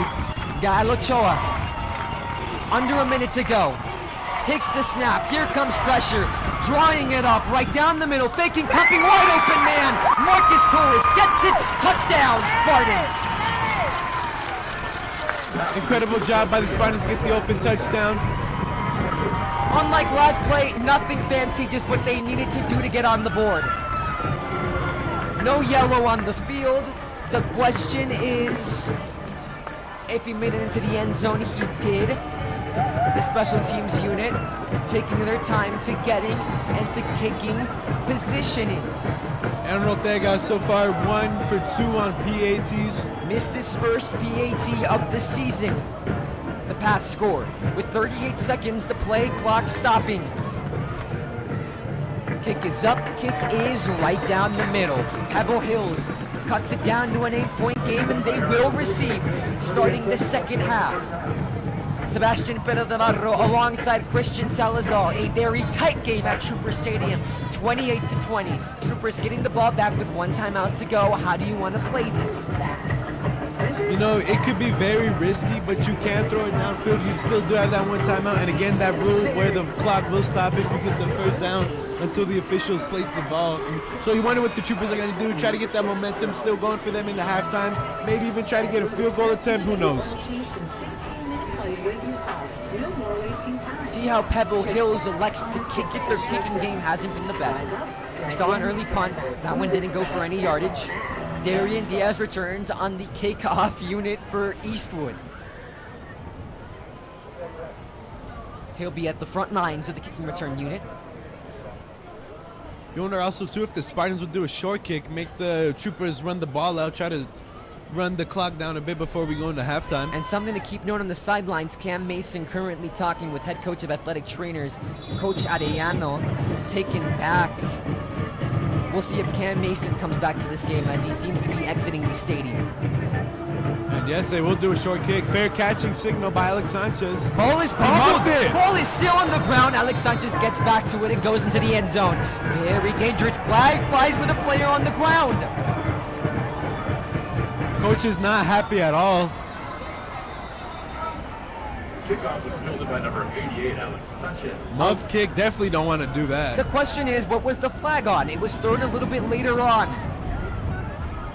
And with that, I think the Troopers definitely just need to take a knee. They can't risk anything happening right now. They are still up. And they do still have that 2-point conversion in their favor as they are by 8, sorry. Eastwood still has the advantage. 28-20 is the score. Their offense has been showing good. And Cam Mason out on the far side of the track to the left, having to be carted off. And that's a huge loss for the Troopers. He was standing so far, but having to get the green card for him and off to get checked out and evaluated even further in the field house. You know, this is also another thing that we see a lot here at this game. We've seen a lot of confusion and communication between officials and coaches. the Pebble Hill Spartans, they came into the stadium looking shaky, Christian. Able to get back on it. They've scored 20 so far, able to cut it to an 8-point deficit. For these Foot Troopers, they've looked comfortable. Yes, they've given up some points to the Pebble Hill Spartans, but that's what happens when the #1 team in the 6A district, according last year, the 6A district champions, when they come up to your town, to your stadium, you tend to have a close game because these two teams very evenly matched on paper. Two great quarterbacks on both sides when they used to commit. Another one has offers from D1 schools. Personal foul call on the Troopers. Coach Lopez not happy about it at all. Still talking to the official about it. Not only is there another special teams malfunction, but at the same time you have a penalty called on your team, and now you really can't knee it seeing how far you are in your own end zone. Timeout taken by the Troopers. Gonna talk it over what they want to do, because you're right, Sebastian. I don't think they do have enough room to get a knee off. And keep in mind, the Spartans, they do still have a timeout that they could use if they want to. These Foot Troopers having to talk it over. Now the Spartans, they'll have one timeout remaining. See if and when they'll want to use that. Maybe just want to run it up the gut with Max Mancias. He's been doing good with that, especially getting his 2 touchdowns. We'll see if he can find an open lane. Now you have to make sure that you get at least far from the end zone, Christian, because if you're still there, Pebble Hill Spartans can use a timeout and possibly get 2 more points out of you before you go to the locker room. You're right, as they even got a safety in their last game against Novaya.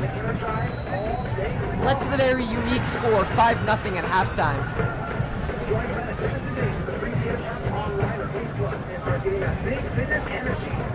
The Eastwood Troopers will be spotted at the 3 of their own side of the field.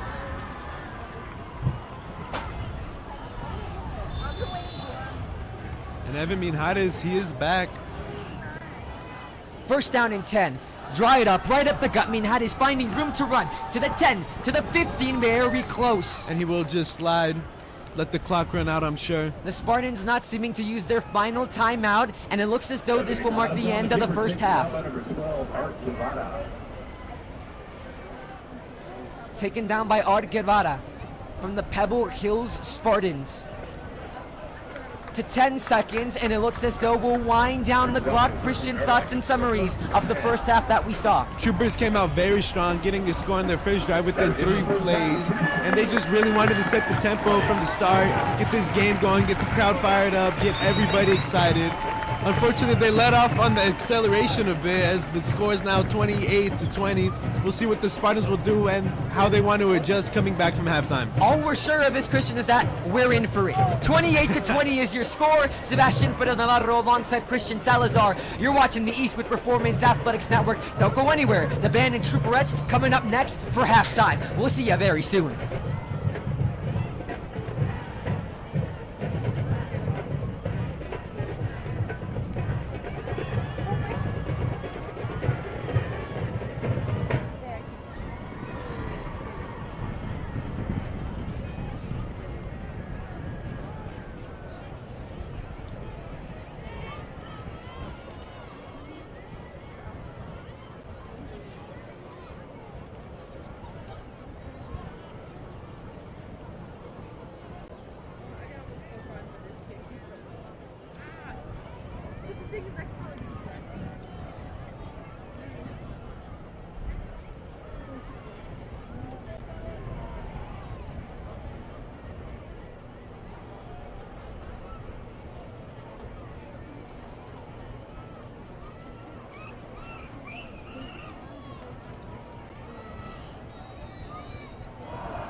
Good evening, ladies and gentlemen, and welcome to your halftime entertainment. Put your hands together and make some noise for the most electrifying, iconic band in the South City.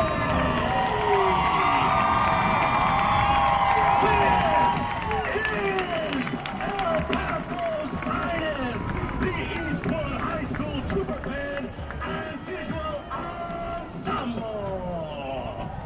The band is under the direction of John A. Matthews II, Art Avila Jr., John K. Oman, and Cheryl Tomzik. Staff includes Imle Vega, Caribe Olivares, Mia Castillo, Ashley Fanning, Edward Escobedo, Andy Vasquez, Brian Gonzalez, Nick Gonzalez, Vivian Perez, Sarah Vasquez, Patrick Brown, Jonathan Brown, Ricky Olivares, Christina Pavito, Derek Smith, Catherine Lundy, and Alyssa Mendoza. The band is led onto the field by drum majors Edgardo Malave, Johan Moncaro, Alex Webb, and Carlos Volta. Color guard captains are Victoria Vitella, Victoria Gonzalez, and Ivana Morales. The section of the week are the Flutes. The marchers of the week are Naya Loya and Ash Mireles. The guard members of the week are Valerie Morales and Mercedes Lujan. The Trooper Band is proud to present their 2023 production, When One Door Closes, featuring the music of the Eurythmics and original music by Rob Stein.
And now, ladies and gentlemen, this is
The Eastwood High School band will be performing their third annual march-a-thon in conjunction with vertical race tomorrow beginning at 9 a.m. in the Eastwood area. They will march down First Street, Album Avenue, Zanzibar Road, and back down Montwood Drive. Come cheer them on as they play. A special concert will be performed at Album Park and will finish out at Trooper Stadium. Also, the Trooper Band will be giving their third annual Friends, Family, and Community performance on September 15th at Trooper Stadium at 6 p.m. Admission is free.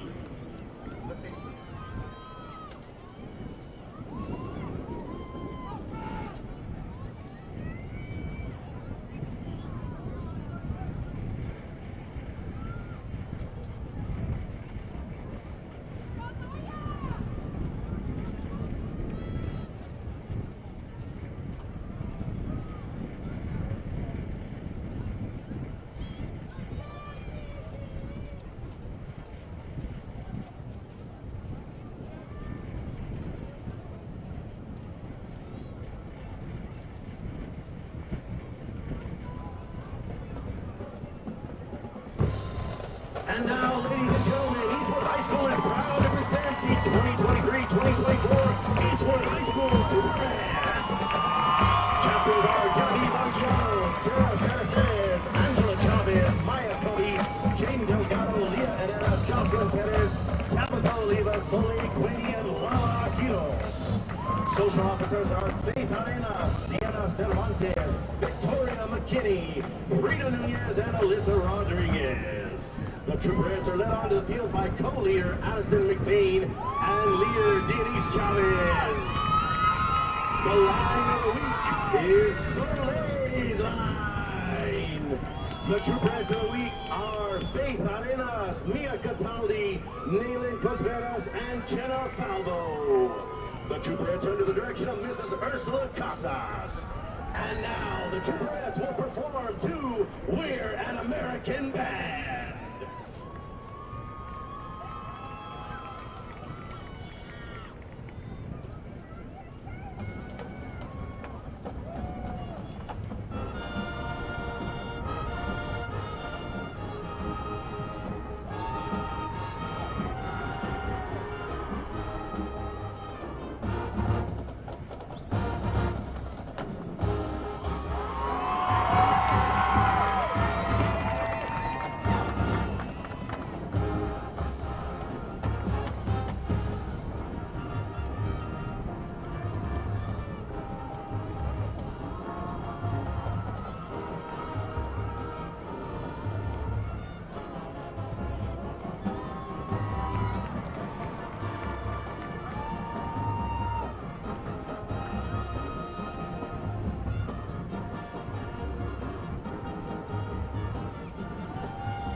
At this time, the Trooperettes would like to welcome out onto the field the Eastwood Middle Raider Dance Team and their 2023 Trooperette Dance Camp participants.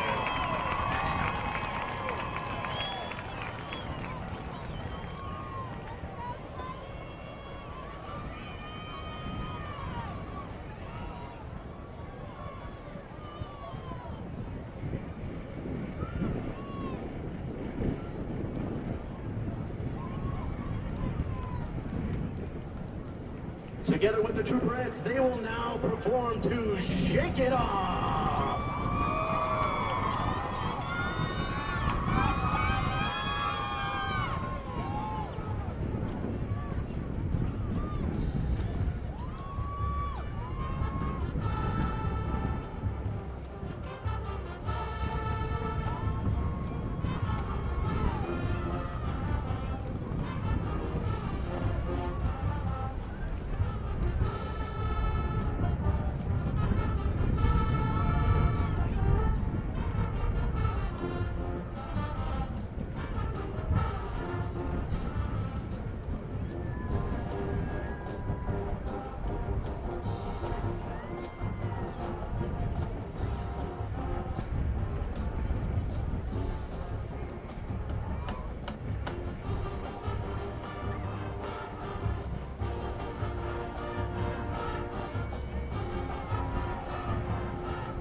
Hey fans, if you're in need of a snack right about now, and I know you are after all that entertainment, head over to the EHS Band Boosters concession stand where you can get a burger, hot dog, bratwurst, chicharrones, popcorn, and kettle corn.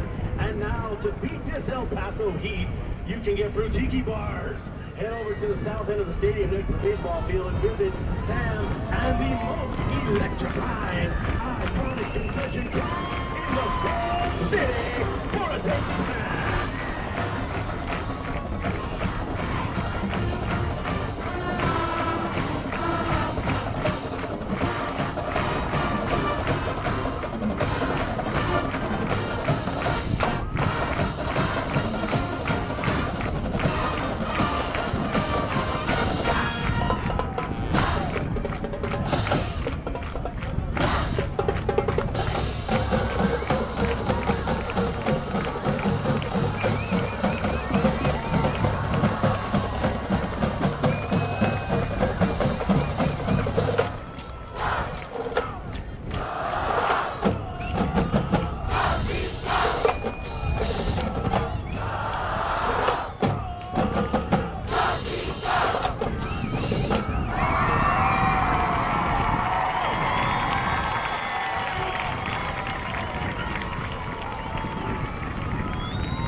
The Eastwood Troopers have not lost in this very stadium since October 1st of 2021, when the Franklin Cougars brought to town and beat them 55-47. Last year, they went undefeated, 6-0 at home, but they faced arguably their toughest challenge at Trooper Stadium since that Cougar game. But they've been able to hold their own and show why it is they've been to do back-to-back area championships. They currently lead the Spartans 28-20. Welcome back to the Eastwood Performance Athletics Network. Sebastian Perez Navarro alongside Christian Salazar. The Troopers elected to receive when they won the coin toss, now kicking it off to the Spartans. Christian, what do you hope to see from both teams as we start the second half? You know, I just want to see a shootout, quite frankly, Sebastian. I want to see both these offense really march down, get the score up. I want to see a high-scoring game, Sebastian. Here we go. We'll see if we see that high-scoring game. The Spartans trail by 8. We'll see the future minor, Gael Ochoa, take the field once again. Kick out of bounds by Brandon Gomez. The Pebble Hills Spartans, they ended on a high note, able to score near the end of the first half, making it an 8-point game. Seeing if they can turn the tide. They've looked really nervous, Christian. They really have, especially to start the game, as their first couple of drives didn't go in their favor. However, they've been able to bounce back, getting the score for them to 20 and cutting the lead down to 8. Spartans taking the ball at the 30-yard line. That's will their start. Gael Ochoa comes back onto the field. So does his running back, Zinian Corliss. 3 to the left, 1 to the right. Deja vu of how we started the night. Takes the snap, fakes it, gonna run it himself. The 30, the 35, pushing alongside the 40, the 45, getting very close to midfield. Mark him down at the 49, starting it off with a nice solid running play. And already the Spartans are about the 50-yard line, really trying to march down, really take control of the game. Mark him down right at the 48-yard line. The keeper for Ochoa works out a little bit of a rare instance that we saw from the Pebble Hills Spartans right there, being able to move the ball alongside the ground. The Trooper defense has been good at containing them. Takes the snap, hands it off, down the middle to Corlin. Corlin makes a move to the 40-yard line inside Trooper territory. Big hit, Corby Wagner with that, tackling him. Corliss moves the chain. Corby Wagner credit the man with the tackle. Coming over from baseball. Now on the defensive side of the varsity football team. To the left, 2 to the right for the receivers. Running back to the left of Ochoa.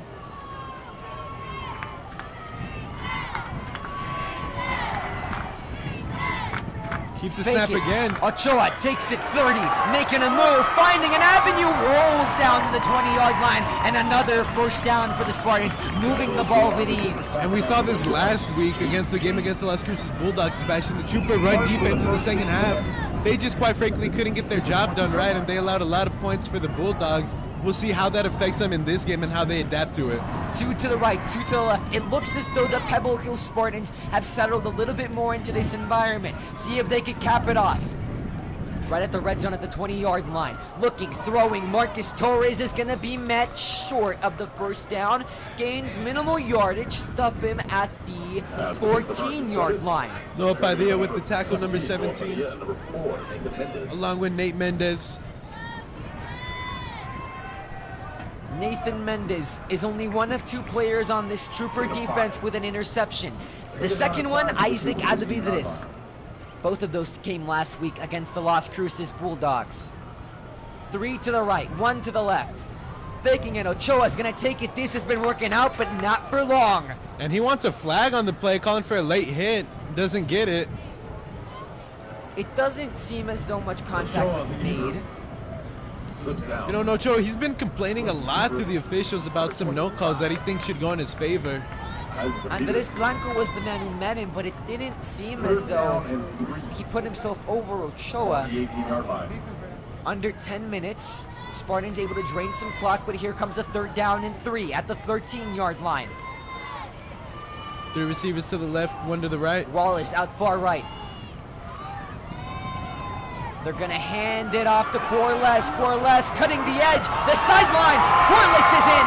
The Spartans score. Pebble Hills touchdown. And the same thing we saw as opposed, but the Troopers, they started off like this game, scoring within 3 minutes. Spartans really trying to set the tempo coming out of halftime, having to receive and return the ball, and they already got a touchdown, so we'll see how it goes for them. They send Aaron Ortega to take out the PAT. They're down by 2, elect to go for 1.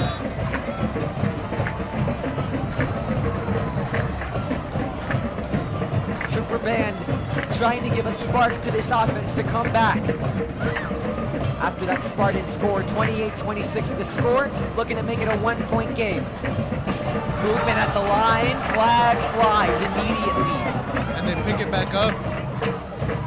No false start. The snap, the hold, the kick is up, the kick is right down the middle. Aaron Ortega notches it through, 1-point game, 28-27. You're watching the Eastern Performance Athletics Network's Best for the Lateral alongside Christian Salazar. And you wonder how big of a factor that missed extra point is going to play in for the Spartan offense. If they need to go for 2 later in the game, we'll see. It's a 1-point game, Christian, which just goes to show how intense this game has been and how intense it was predicted to be. And this game has had so much hype around it. Even KTSM came and paid us a visit, acting as though it was college game day, and it deserved that type of treatment. It really does, Sebastian. One of the biggest games of the year. A lot of anticipation going into it, especially being at Trooper Stadium as opposed to the SAC. Can the #1 team in El Paso mount a comeback against the Eastwood Troopers? So similar on paper, yet so different when you look at their history. Pebble Hills High School, very new. They opened in 2015. Compare that to Eastwood, who opened in 1961. Very different in age. Both with great football programs. The Eastwood Troopers coming off 2 back-to-back area championship games. And the Pebble Hills Spartans coming back from their first ever district championship and playoff win against Permian in the bi-district playoff round where they beat them 45-28. Ortega sends this one high, taken in by Jaden James past the 20. Making a run for it to the 30, pushed out before getting to the 25-yard line. Big hit. As the Troopers will get the ball at the 25-yard line. This has been the exact opposite of last year's matchup where Eastwood was contained to 7 points in the first half. Now they went into it with the advantage, scoring 28 points. They look to add on to it. Here comes Evan Minhades and Max Mancia. And the Trooper drum line and the cheerleaders really hyping up the student section and the crowd here at Trooper Stadium. We'll see how big of a factor that plays in, especially for the Spartan defense. 3 to the right, Mancia alongside Minhades, fakes it, looking, pumping, running, open lane, to the 40, to the 45, the 50, is Minhades gone? Can we say goodbye? Yes, sir! Minhades is all the way, HBK scores! Yeah, touchdown, Eastwood Troopers! Incredible job by Minhades on the open lane. He made something out of nothing. When he saw that the receiver wasn't open, he just took it and he went with it. Amazing job by him. The Heartbreak Kid has just broken the hearts of all cheering for the Pebble Hills Spartans. As we have a replay going right now. Incredible answer in one play. We even saw him evade the shoestring tackle and he just did an amazing job on that play, Sebastian. It was his birthday yesterday, so if anybody's listening, bring that man cupcakes because he deserves a sweet play of the week. Troopers talking it over before they take the extra point attempt. And just like that, the Trooper bounced back so fast from that Spartan score. That's how you bring in life into this crowd, Christian. It's also how you demoralize the Spartan side too. The Spartans come in, they score immediately. A nice drive. They wind down the clock. Eastwood, in less than a minute, they come back and score. And it looks as though they'll stay for two, and why not? They made 2 for 2 for so far. And the Trooper offense coming out not as opposed to the special teams, as they will go for 2. They'll send Fabian Penalosa alone to the left. And Mijad behind is looking, throwing. Max Mancilla! Flag! Flags everywhere. Multiple flags. Pass interference for sure on that play. It looks as though Mancilla was shoved coming down. We'll see the official play, but most likely DPI, Christian. Definitely Sebastian. No, right here with the flag too. I say just pound it in with Max Mancilla. Why not? You're that close.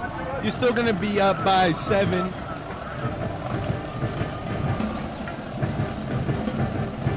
The official ruling.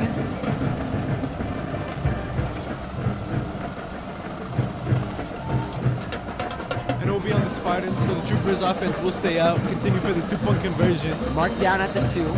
Trying to make it so it's a 2-score game as opposed to just a touchdown and an extra point, 2-point conversion, sorry. 3 to the right, 1 to the left, the same formation as last time. They're gonna run it in with Evan Mijad. Is he in? Check the official call, nothing yet. And he's not! No, someone, Wow. an official says he's in and another one says he isn't. Confusion. Coach Lopez is saying he's in, and he is! And it's good! 3 for 3. Eastwood thus far on 2-point conversions. 36-27 the score. 9-point game. Troopers take a lead. And these 2-point conversions are really coming in clutch for the Troopers, as now they're going to be up by 9, so you wonder how big of a factor that's going to play in. Spartans might have to get a touchdown and another field goal if they want a chance to compete and win the game.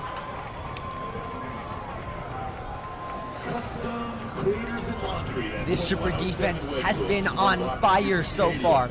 And we spoke on the history of the Pebble Hill Spartans last year, their first district championship, their first playoff win, and their existence since 2015. If we're not counting last season, then their second best season before last season, their best season was in 2017 and 2018. Where overall they went 8-3, they went 5-2 in districts, and they were third. They made playoffs 5 out of the past previous 6 seasons, but did not win a game until last year. Now, Eastwood's history is a little bit more dated. Before Coach Lopez came, the Eastwood Troopers experienced their last playoff win in 1999. But in 2015, the history book was opened once again as Lopez and the Troopers beat the Friendship Tigers 47-40 to earn their first playoff win in 16 years. Since then, the Troopers have no playoff wins, muff pumped by the Pebble Hill Spartans. Returning it down to the 30-yard line was Wallace. Sorry, muff kickoff, not punt. As that's Corby Wagner with the tackle. And Lopez's 9-year total tenure. He's won 4 playoff games and has had 7 golden balls over the last 9 years. Pebble Hills looks to continue their history and make that book of legend, while Eastwood looks to add on to it. Galochoa returns to the field, now down by 9. Spartan ball placed at the 32-yard line, trying to make something go in their favor. We saw how fast they marched down on the first drive of the second half. We wonder if they could repeat the same thing. Man in motion, number 88. That's Wallace. Jet sweep, got the blocks, got the room to the 40, and gonna be stopped just short of the first down. Corby Wagner again with the tackle, really coming in big, especially with the missing player, Cam Mason, who came out of the game due to injury. And now Cam Mason will not return. He was carted off the field, has returned, but no longer with his pads and his jersey. 2nd down and 1. Now the Eastwood Troopers missing Noah Medina and Cam Mason on the defensive side. 2 crucial plays for the Troopers as they are starters. Whistle blown, play called dead.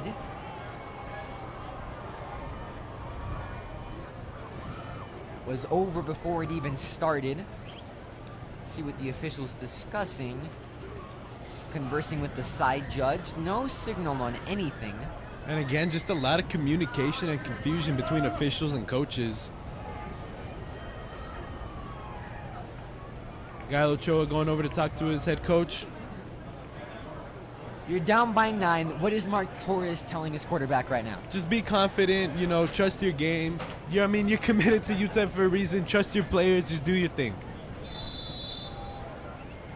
They'll continue to roll. No change on the field. The ball remains at the 41-yard line. It's 2nd down and 1. The play clock stays at 8 minutes and 46 seconds. 2 receivers to the left, 2 to the right. 1 yard to go for 1st down. No deep safeties. Everybody within 5 yards of the line of scrimmage. Eastwood expecting a run. See if they get it. They'll run it. But with Ochoa. Ochoa making moves and taken down harshly, but not before getting the 1st down. Big tackle number 94, Aiden Vera. That's what it's all about for these defensive studs, especially the ones being called up from junior varsity. Just being able to make a name for yourself. Aiden Meta's got 1 more year for the Eastwood Troopers, a current junior. Same formation as the last play. Some confusion going on between the coaches. 2 on each side. A last-minute substitution for the Eastwood Troopers. Screen pass and a loss of yardage. Big play by Eugenio Balderrama to get the shoestring tackle and get the tackle for loss. He's been a very key player so far. 6 total tackles before coming into this game. So far has 3 tonight. Nate Mendez comes out, number 16 for the Troopers. Isaiah Zamora is in as cornerback. Nate Mendez getting checked out by trainers. Nate Mendez, you don't want to lose him. He's one of 2 players on the Eastwood roster who has an interception, 11 total tackles. Other player with the interception is Isaac Arvidrez, linebacker, number 25. Outright is Wallace, 3 to the left. Takes the snap, looking to get rid of it quickly because here comes the pressure. Looking, throwing, open man, but overthrown. You know, and Wallace, he had to backpedal on that play. You wonder if he didn't have to do that if he would have been gone for the touchdown. The Trooper defensive line has been smothering Ochoa, and so far, that pressure, it seems as though it's caused a little bit of mistakes in his process, especially with that overthrow that we just saw. 3rd and long for the Spartans, really trying to get something going here. Everybody here at Trooper Stadium getting hyped up. This is the time where you want to make noise. 7 minutes, 18 seconds to go in the 3rd quarter. 3rd and 12 for the Pebble Hill Spartans. Troopers up by 9, looking to pull off the upset against the number 1 ranked team in El Paso, Texas. Ochoa takes the snap, looking, throwing out to the flat, connects Corliss. Corliss hurdling over. Not enough for the 1st down, but a very nice effort. That's something we've seen a lot in this game too. A lot of tried hurdles with Evamin Hades, Ochoa, and now Quarles. Everyone has just been spamming triangle today. It's 4th down and 3. See if the Pebble Hill Spartans elect to go for it. They're staying on the field. The question is whether or not they'll snap the ball. Or maybe just look to draw this Trooper defense off sides.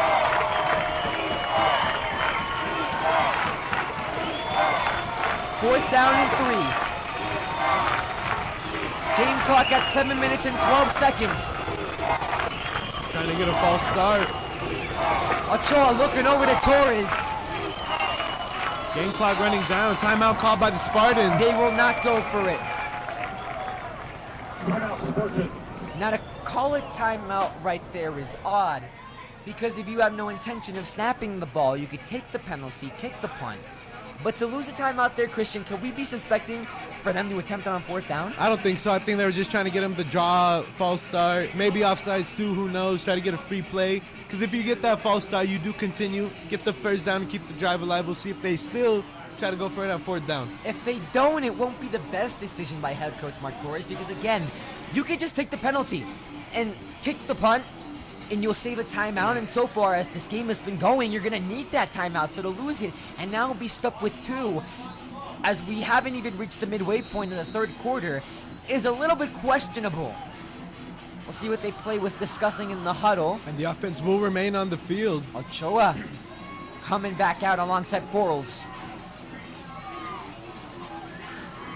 No, I'd look out for the screenplay on the left side of the field. Darian Quarles to the right, 3 to the left, 1 to the right. That's Wallace. Man in motion. Trooper Stadium coming alive. Ochoa looking. Here comes the Scored. pressure. Yeah. Yes, this one McRae have got it to Ochoa. Conrad Joseph, let's see with the stack and change of possessions, but we do have a flag on the play. Hold on a second. Oh, never mind. It was just a foul drop by Wallace. I thought it was a flag. Sorry. There's been so many flags thrown, Christian, though we can't tell the difference at this point. We definitely can't. There's no flag on the play. The Eastwood Trooper offense will come back on the field, and the Pebble Hills defense will have to deal with Evan Minharis. And that just boosted everybody on the Trooper side. Coaches, family, student section, just everybody's side right now. Get the ball back. Trooper already in Spartan territory. They'll have really good field possession at the 37-yard line. High snap, looking, giving it. Max Mancia. Mancia cuts the corner, down the sideline, stiff arm. They want a late hit. Ooh. Coaches pleading their cases. And there's a flag-throwing altercation. Dangerous one at that. If you're on either side of the ball, JV and Poindexter was getting into it. The O-line sticking up for his running back, and rightfully so. They don't want to see Max Mancia get messed with, Christian. Definitely not, especially after that injury we saw last week. Coach Julio Lopez arguing, very animated on the sideline. He is absolutely livid right now. I mean, the job of the O-line, Christian, is to protect your offensive players at all costs. And you don't want to see them get thrown around, especially when the play is over. You're right, Sebastian, but they really do have to stick up for the teammates. But you also don't want to get the flag, too, so it's really costing them. The question is, will penalties offset as both men got into it? One from Pebble Hills, one from Eastwood. We'll see. Officials going over it. Trooper Stadium would not be happy if this goes against Eastwood. I think it will be most likely unsportsmanlike conduct on one of the O-linemen.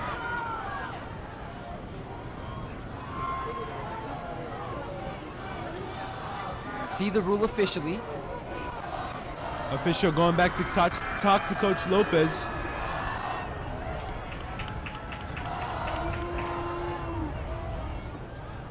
And they will call unnecessary roughness on both teams, so they will be offsetting. It'll offset, stick to the same possession. Replay second down. Eastwood not a fan of it. Ball will stick at the 30-yard line. Although you do lose a penalty, you know, that's a good job by the O-lineman sticking up for his players right there. Second down and 3, under 7 minutes to play. Max Hand it Mancia. off, Max Mancia, the same play, cuts the Flag corner. again. Another one, most likely not for a late hit. Past the 20, able to get the Troopers inside the red zone. The question is, will it stay? And I believe it will be on the Troopers.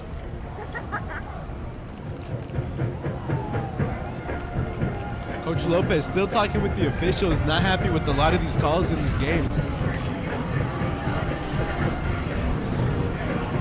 Still waiting for the official call. Ball will be placed back, holding on the Troopers. And with all of what we've seen, Christian, would it be appropriate to call this a new rivalry? As these two teams very evenly matched up, two of the best, if not the best in West Texas. Could this be a new rivalry and we're just living in the pages of it? I think it definitely could, Sebastian. These are two teams in El Paso that are at the top of their game. They're both doing amazing things football-wise, but also as a community. So who knows what we could see in the future years. Man in motion, Fabian Penalosa. Hands it off to Fabian. On the jet sweep, looking for blocks. Past the 40, the 35, gets close to the 30. Gain of about 6 or 7. It seems as though rivals have just been going up this week. As yesterday, the West Side Bowl was played between Franklin and Coronado at the Sun Bowl. Franklin able to get the victory over Coronado, 14-13, very close game. High snap, bobbles it, loses it, but able to get back on it was Evan Minharis. Spinning for more, way more than what he needed for the first down. Mark him down right at the 24-yard line. Trooper first down. And Minharis' ability to just escape and evade defenders is absolutely incredible as he gets the first down for the Troopers, keeping this ball alive as they're about at the Spartans' 25. First down and 10. Close to the red zone, hand it off. Strutting, taken down, gain of 1 from Max Mancia. Big tackle by number 0, Dorian Jaramillo. Dorian Jaramillo has stayed very quiet. He has 24 total tackles, 2 sacks. He's the only player on Pebble Hills with a sack, and he has 1 safety. That came against Del Valle last week. But Dorian Jaramillo has stayed very quiet so far. The junior has not done much tonight. Ramon Raguana has got it. He is going to go all the way. Everybody say Eastwood touchdown. And just like that, the Troopers are up to 42. Amazing job by Ramon Laguana to make the defenders get into the end zone. As we have a replay going right now to show that incredible play by him. Great moves made by the speedster who's in track. Qualified for UIO regionals last year, and he showed why. The elusiveness, just incredible. Just his speed and his agility mixed together makes him an incredible receiver, Sebastian. Eastwood has a chance to go up 43-27. And they're going to go for 2, Sebastian. Looking to make it 45-27. Fake it, looking nothing much, cannot get a 44-point margin, stick with 42. No, that's a play you could still afford to give up, though. The Troopers up by 42 against 27. You know, everything's really going in your favor right now, and hey, just why not go for 2? Give you that extra boost and just really demoralize that Spartan team.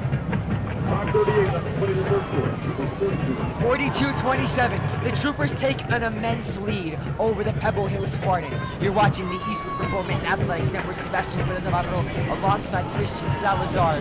The Troopers have been on it. Just under 6 minutes left to go in the 3rd quarter. They look to extend their streak of not losing at home since October 1st of 2021. Pebble Hills has won the last 2 matchups, but those 2 were at the sack. The last time they came to Eastwood, they got shut out 42-0. They lead the all-time series 3-2 against this very school. They did not play in 2018 and 2019, and resumed once again during the pandemic season. Brandon Gomez opted to kick it off, and the Spartan offense will get another crack at it. But they're down by 2 scores. Pebble Hills needs a breather. For Eastwood, they need to stay on it. Wallace returning it. Wallace. Oh! He's going to be stopped before reaching the 30-yard line. Pushing, however. Will be about at the 32-yard line for the Spartans. He was able to get extra yardage. Looked as though that play was dead. Trooper defense smothered Wallace. Marion Wallace on the return. Tagged by number 26, Andres Blanco.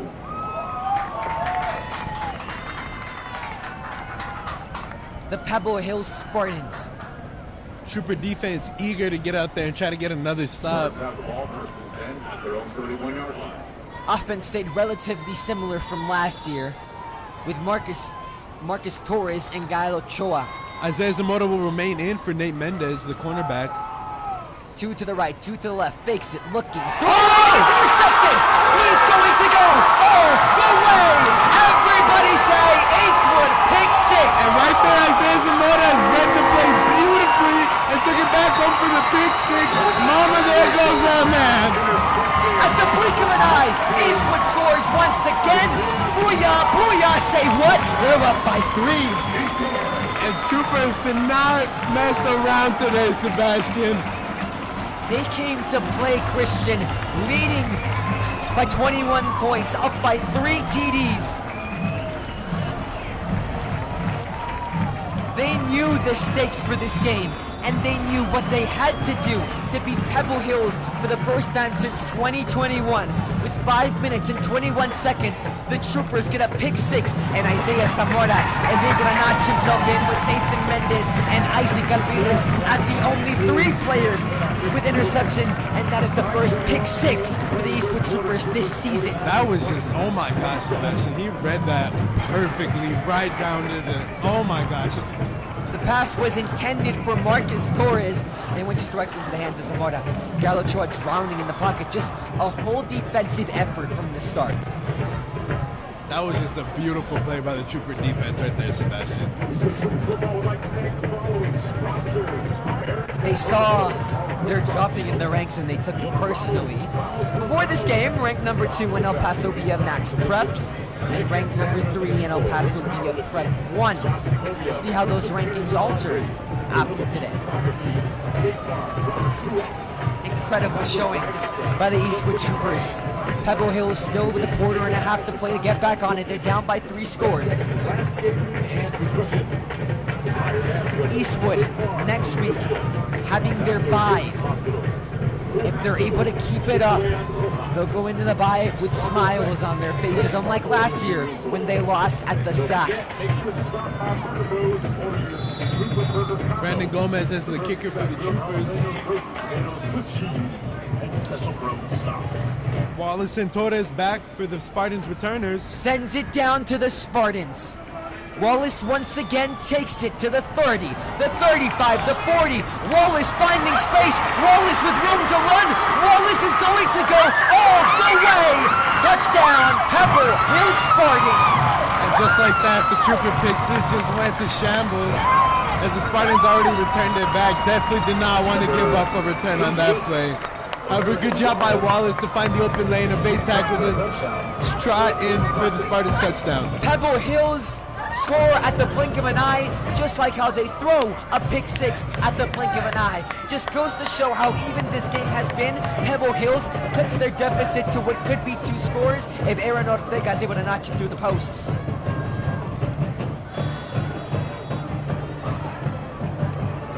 Troopers making late substitutions. This is risky. Flag throw. He dropped it. That was just a free play at that point. It was a free play, but I mean, come on, you really need to get that 2-point conversion. Marcus Torres tried to connect with Quarles, cannot come down with it. The pass a little bit over the running back. Penalty goes on Eastwood. You know, the Spartans really needed to get that if they wanted to get the 2-point. However, the offense, I think, will come out. It looks as though it was just made abruptly, Christian. It was, but you really needed to. That's that way you make it only 2-point game, or 2-score game, sorry, where you don't need to go for a 2-point conversion later in the game if you try to make a comeback.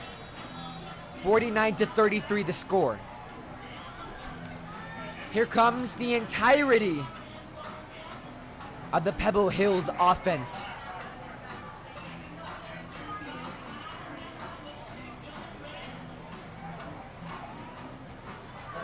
The lineup bunch formation. Pushing through the middle. Is it enough for the 2-point conversion? Yes, it is. And they will get it, making the score now a 14-point game. Pebble Hills notches it in. 35-49 the score. Sebastian Perez Navarro alongside Christian Salazar. Tonight, it is Trooper Football Youth Night. But earlier on in this week, the Spartans recently visited SISD Elementary School, Sergeant Jose F. Carrasco Elementary. Now, there's a reason why the school is named after a sergeant. He's named after a security guard who served the Socorro district for nearly 30 years. He helped many kids in Socorro stay in school and played an immense role in drug and gang prevention in the early 90s, and he became the Socorro Independent School District's first sworn peace officer in 2001 and watched the district grow to what it is today with over 50,000 students. The school symbolizes his support for the community and a community that will always remember his contributions. And now, what does it mean for the elementary schoolers to see the highest of football teams in their feeder school pattern visit them? It just gives them so much confidence. I mean, growing up, you look up to these people, you aspire to be like them, and it just shows a lot of recognition, and they really want to grow up to be like them. Aaron Ortega set to kick it off. Deep to receive is Max Mancia.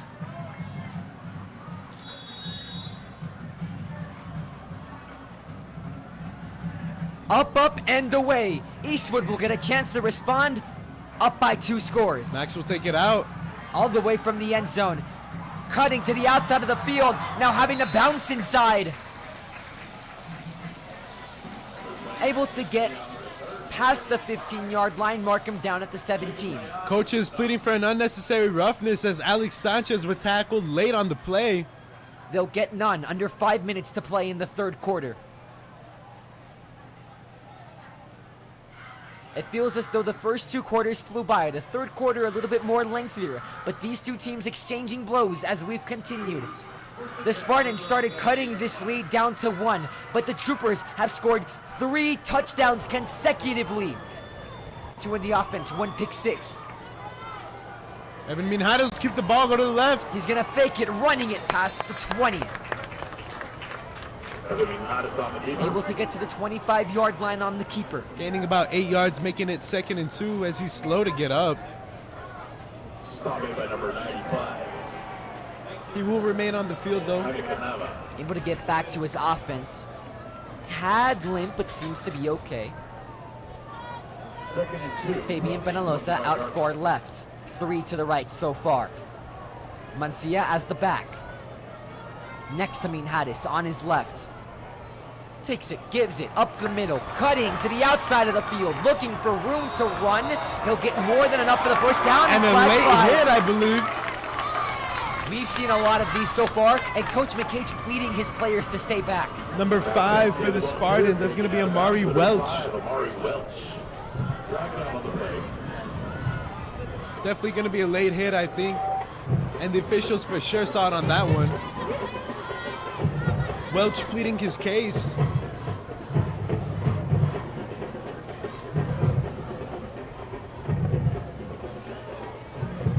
Still talking to the officials. And it will be on the Spartans. Move the ball up for the Troopers. New set of downs for the Eastwood Troopers. And everybody in this game has just been playing really rough, not wanting to let their opponent get the best of them. The officials have made it abundant that they're not going to let these players get away with more roughness than necessary. They'll take the Troopers all the way past the 45 to the 47. First down and 10. Officials talking to Coach Lopez for the Trooper side. Up by 2 scores, looking to get it back to 3. After the kick return touchdown by Pebble Hills.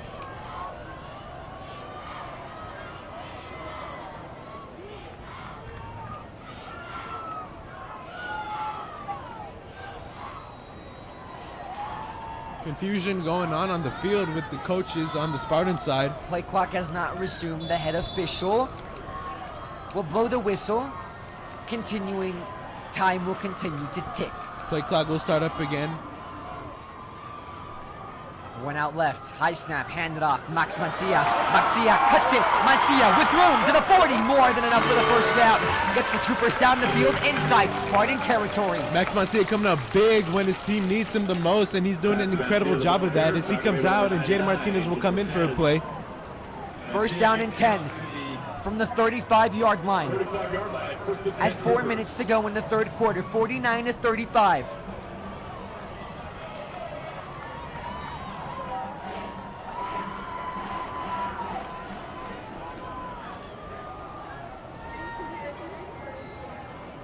Mancia replaced by Martinez. Jaden Martinez looking for blocks. Martinez continuing. And very close to the first down. Mark him 2 yards short. Second down and 2. 8 yards on the play. Good job to push through.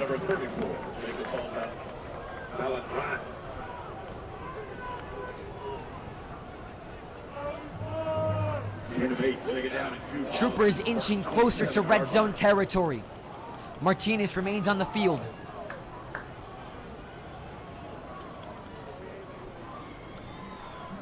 Takes the snap, hands it off. Martinez with a hole, takes it, enough for the first down.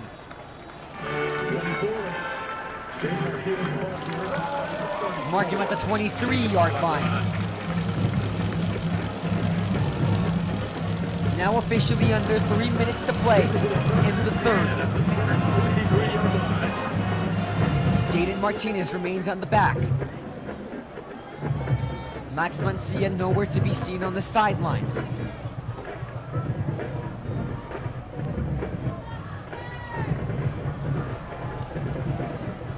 Three receivers to the right, one to the left. High snap. Hands it off to Martinez again to the left. Martinez Finds cutting some it off room. the edge.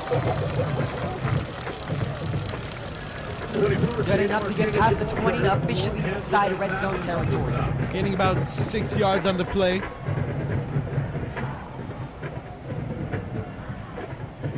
Gain of 6.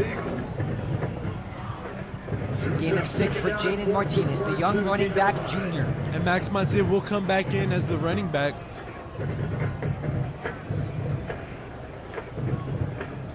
Looking back at the sideline.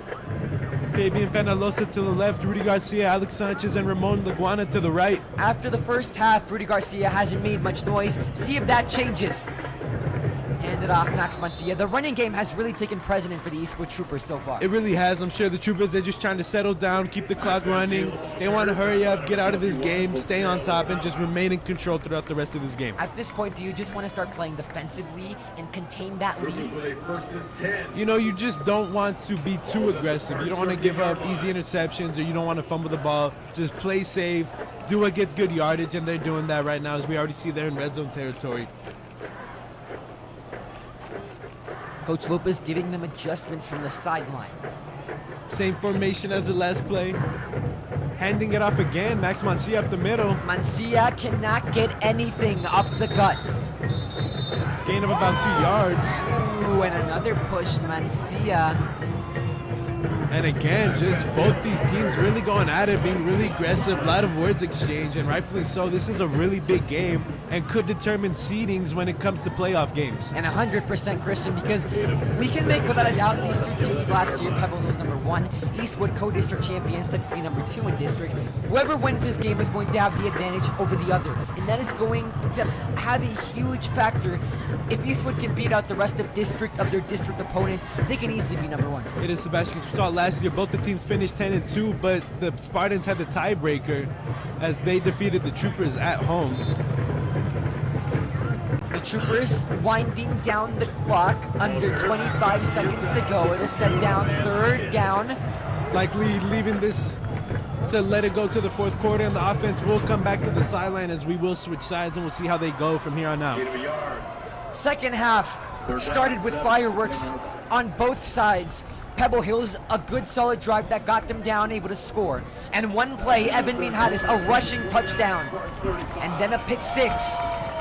After that, kick return touchdown for the Pebble Hills Spartan. Overall, Christian, from both teams, what have they done well and what do they need to step up as we reach the witching hour? You know, so far, the Spartan offense, they just really need to get the game going, try to play more fast, more aggressive, really try to get their score up, march down the field.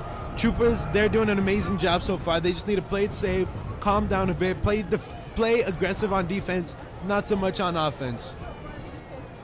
The Spartans are a team that scored 28 points in the second half last year. Eastwood looks to stop that. And if we take a look at EHS Wide World of Sports, we can see that the wrestling program is one not to be messed with, as they are state champions in 2020 5A and 2023 6A. And currently there's someone that has been making the rounds. That is Haley Delgado, sister of current EHS trooperette Jaden Delgado, as she will go on to represent Team USA in the 2023 U15 Pan American Games taking place in Panama City. Eastwood definitely wants to take a look and keep an eye on the U15 aged prospects. Family having roots at Eastwood High School. Sides will switch. 3rd and 7 at about the Spartan 10-yard line. Part of making each and every program better, as not only as head coach Julio Lopez, the head coach of varsity football, but also the athletic director of all of Eastwood High School sports. Hand it off right up the middle. Max Mancia stuffed once again. Can't get anything going up the gut. Stop him at the 8. And the Spartans saying they have the ball. They will call it down, and it will be 4th and 7. Do you want to play it safe, go for the field goal, or say try to get the first down? You know, it's a tough decision right now, Sebastian. We saw the special teams, they had trouble with the extra point. You wonder how that'll affect if they try to do a field goal. But if you do elect to go for the field goal, you're going to be up by 3 scores and making it a lot harder for the Spartans to come back. Sebastian Perez Navarro alongside Christian Salazar. Thank you for sticking with us. We are officially in the witching hour, 4th quarter of Pebble Hills versus Eastwood High School. Trooper offense takes a snap. Looking, throwing, sight set, end zone! Incomplete. And that's just what the Spartans needed. However, they're going to be pinned back at their own 10-yard line. It was broken up by JBM Poindexter, and just like that, a turnover on downs. Spartans have life. They can cut the deficit to a score, but they'll be pinned back deep. Christian, as you said, how hard is it to deal with that territory? Definitely going to be a hard challenge to overcome. However, they've been marching down a lot. We saw the pick six on their last drive, and their touchdown coming from the kickoff return, but we'll see what they do here. They'll be marked directly at the 8. First down and 10 for the Pebble Hill Spartans. To the right, to the left. I'm saying QB draw right here, Sebastian. Will Christian Salazar's prediction come true? Semi-draw. Handed off to Quarles. Able to move it alongside to the 14-yard line. Second down and 6. You've got 1 quarter to go, a little under 11 minutes to play. Are you a little bit quick to play this, or do you want to take your time and ease the clock out a little bit? You know, if I'm the Spartans, I definitely want to march down, try to get a score fast, as you still are down by 2 scores, and the Troopers will get the ball back. They still have 3 timeouts too. Spartans only having 2, but the Troopers are just going to try to run this clock if they get the ball back.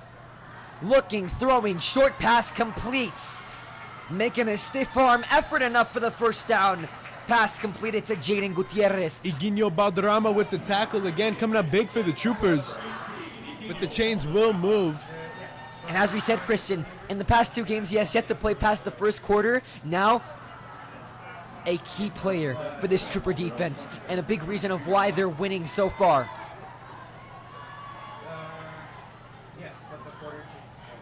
Right down the middle to Quarles. Quarles making moves, leaping, still up. No whistle blown. Fighting for the first down, and he's going to get more than what he needed. Past the 35 to the 37-yard line, a hard, physical, rough run made by Zayden Quarles.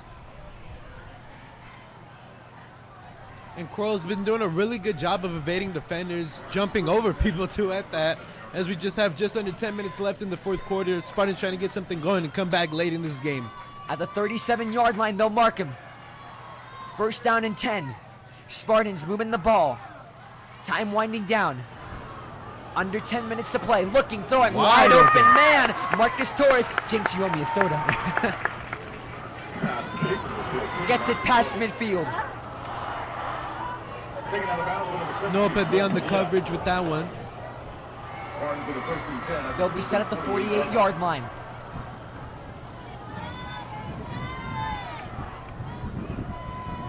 Looking to cut the lead by a score. 49-35. Again, 2 to the right, 2 to the left. Quarles to the left of Ochoa. Takes the snap with time. Looking, throws far.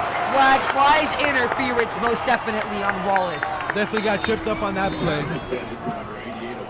Jaden James was on the coverage. We'll check the official signal.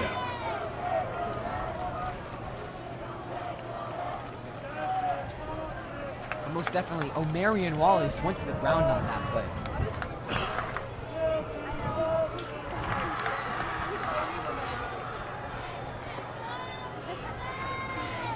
Officials talking it over.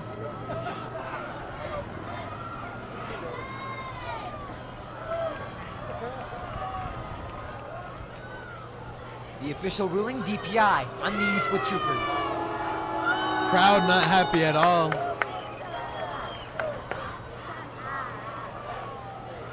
You know, I think that was a clear play, though. Definitely was pass interference. It'll move the Spartans up to 15 yards. Jaden James and Isaiah Zamora will switch sides. Down at the 33-yard line of Trooper territory. First down and 10 for the Spartans and Guile Ochoa. Again, no deep safeties. Everybody within about 7 yards. Takes the snap, looking to run. Doesn't find anywhere to go, but finds a crease on the sideline and thrown into his bench. Alvidrez with the push out of bounds.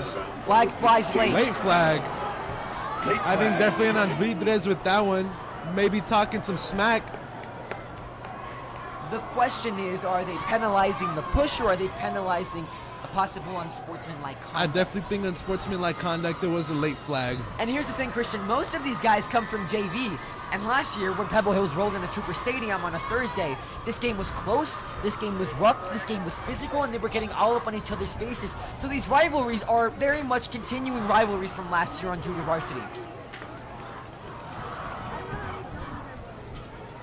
Coach for the Spartans talking it over with Ochoa and Wallace as the Spartans will move up. Penalty back-to-back on the Eastwood Troopers. And again, just a lot of penalties in this game. Both the teams really going at it. And unsportsmanlike conduct, a lot of that. In a game this close, you definitely don't want to give up a play like that. Not only for yourself, but especially for your team. We are in the midst of writing a rivalry, Christian. Ochoa takes the snap with time. Something rare! Broken up by Will Edens, number 43. Deflected, could have been intercepted. It was intended for Zarian Quarles, did not get there. Second down and 10. Very dangerous pass. Second down and 10. 14-yard line. 3 receivers to the left, 1 to the right. Quarles to the left of Ochoa. Takes the snap, Keeps dry it. it up the middle. Gael Ochoa. Is it enough for the first down? Not close, but gets it right flat at the 10. Getting 5 yards on the play and inching them closer to get a touchdown. Is this field goal territory or fourth down territory? Definitely 4th down territory, especially this late in the game, and considering the score, you need to get a touchdown to remain still in the game. Third down and 5. Quarles to the left of Ochoa. 2 on both sides. Low snap, flag flies early. Play called dead. False start on the Spartans, pushing back 5, going to be at where they started. From 3rd and 5 to 3rd and 10. And from the 10 to the 15.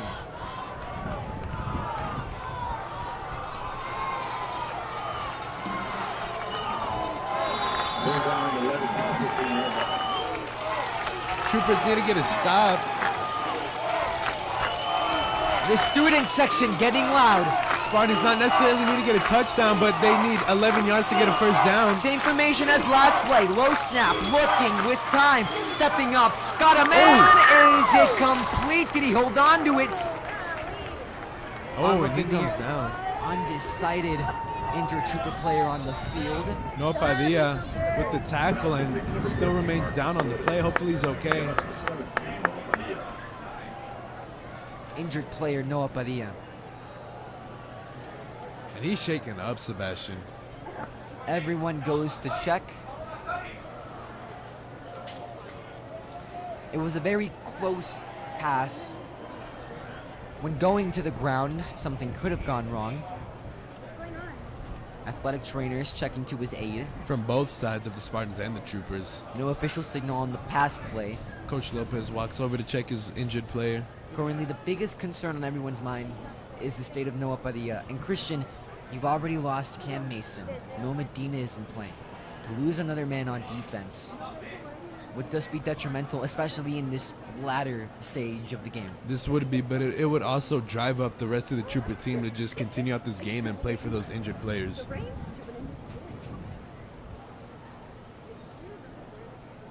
Pebble Hills had momentum. This injury will put it to a stop, something that no one likes to see, especially in high school football. The teenagers so young, but now that you have a pause in the action, what is the effect on both teams? Pebble Hills, a team with momentum. Eastwood, a team that couldn't seem to get a grasp on what Pebble Hills was doing. You know, it's a huge loss for the Troopers as he's still down, but he's one of their captains. He's a leader on this team. And, you know, everybody just really wants to make sure he's okay.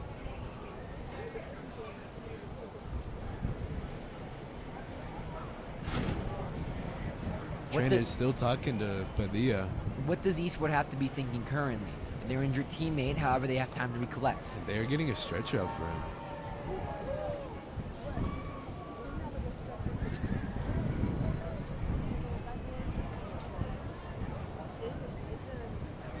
Safety Cam Mason went out on the cart. and now safety Noah Padilla. They're going to put him on a stretcher. Players will come off the field. Our prayers out to him and his family right now, as we don't know what's going on. At this point, the only thing on everyone's mind is if the young kid is okay. Experiencing his senior year, 2 total tackles before tonight's game.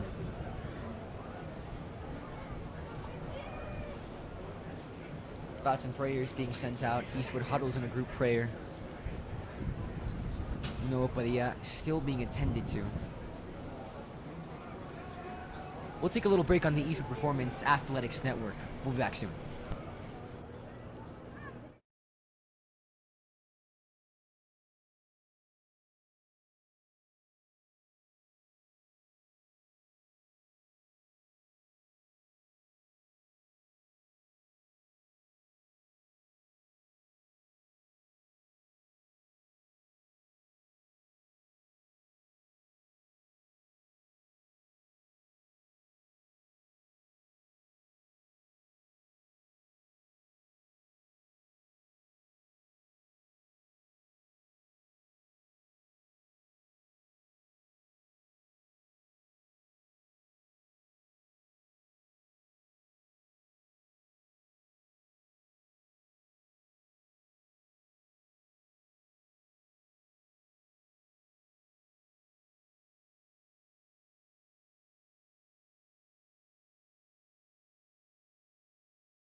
Before we say, I want to extend our thoughts.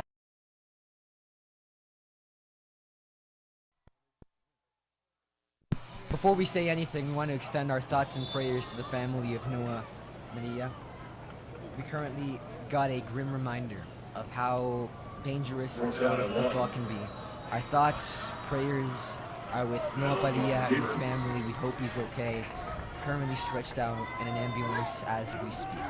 And at any level of football, you never want to see that, especially kids this young. You know, it's so hard to watch. And our thoughts and our prayers out for him and his family right now. Playing football is a tough sport, not made for anyone. We have to honor these kids as they put their lives on the line. Possibly some nights, as that one fumbled by Gal Ochoa. Seems as though going into the possession of Eastwood. Clock will remain running. I believe it is still going to be Spartan ball. And Spartans will keep the ball. Pebble Hills keeps it. Again, our thoughts and prayers with Noah Padilla and his family. And this goes to show how dangerous football can be and how much work and effort these kids put into it. And how much we have to commend them for playing this sport. But for our spirit and everything. The Troopers now playing the rest of this game for Noah. And just really sticking up for their teammate and just really want to get the win for him today. Hyping up the defense, 2nd and goal. Gal Ochoa takes the ball, drawing inside to the 10, to the 5, looking for goal, gonna get stuck at the 1-yard line. Gal Ochoa with the QB keeper getting to the 2-yard line. 3rd and goal. Under 7 minutes to play so far in the game. 1 yard shy of making it a 1 possession. Spartans still have 2 timeouts. Troopers still have all 3.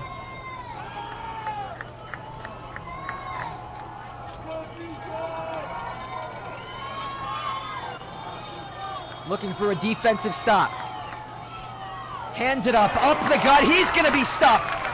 At the 1-yard line. At least it seems. Check the official call. Pebble Hill saying touchdown.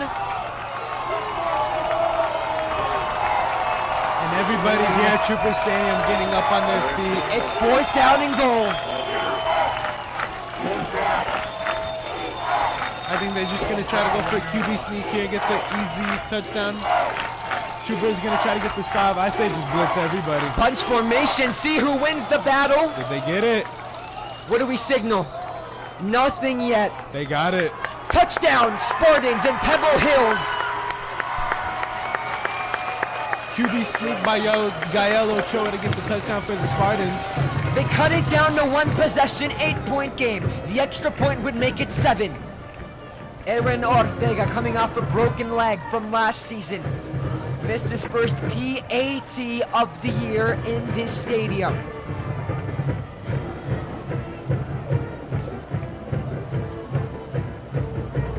See if he can notch it through. Make it 49-42.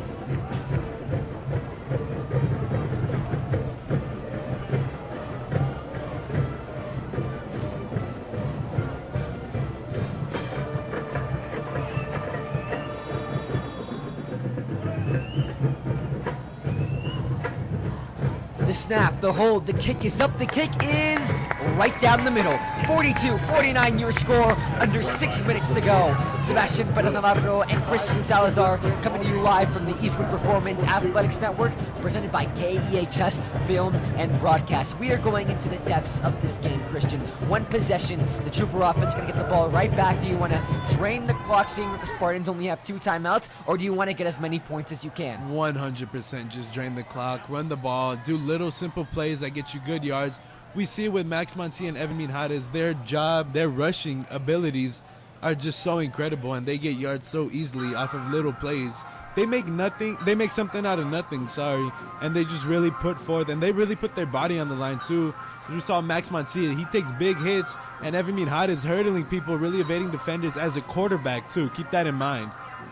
Football, the nature of it, it's ruthless, it's gritty, it's tough. And these athletes go out every single week just to give us spirit and to give us something to look forward to, and because they genuinely love doing it. And it's something that you have to honor every single player for. Pebble Hills up to kick it away. Max The Mancia is the returner. Trooper set to receive it. Under 6 minutes to play. The difference is 7. Let's see what Eastwood's got in store. Short kick. Takes a bounce near the 10. Mancia takes it in to the 20. some room. Still up.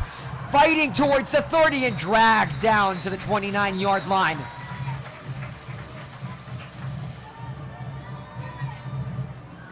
Number 20, Max Mancia on the return. Tackle by number 29, Derek Thompson. He'll be stopped right at the 29-yard line. 49-42 the score.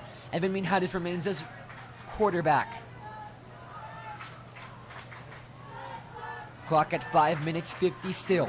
3 to the right, 1 to the left. Lone receiver is Fabian Penalosa. High snap, takes it. Mancia cuts to the outside. Stiff arm, gonna be stuffed. No, still up, fighting towards the 40. Just really pushing through, getting 9 yards on the play. Max Mancia on the carry. A nice gain from Max Mancia makes it 2nd down and 1. Keeping the clock running as well. Just under 5:30 left to play.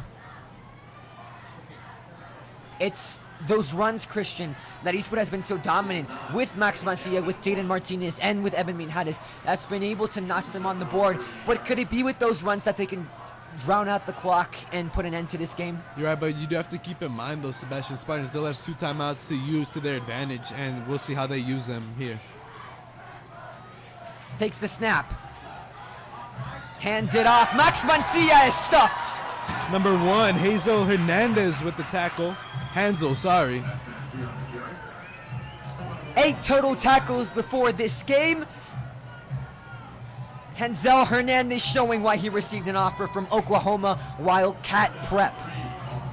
3rd down and 3 for EHS. Troopers hurrying it up. Minhadis with the QB keeper. He's Going to gonna the run with left. it. He's got way more than the 1st down than what he needed past the 40. EHS able to maintain possession. 4:30 left, and the coach pleading his case with the officials, asking for a penalty call. Game clock will continue to run. 1st down and 10. Marking right at the 42-yard line.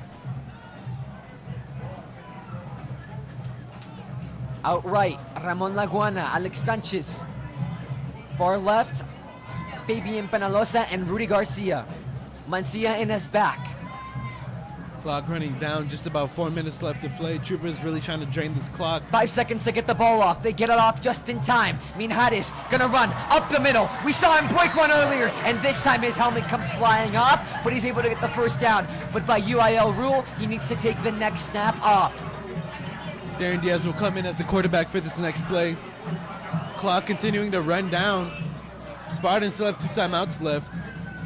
You know, Under 4 minutes to play, Darian Diaz will get a shot at it as quarterback, not on the special teams unit.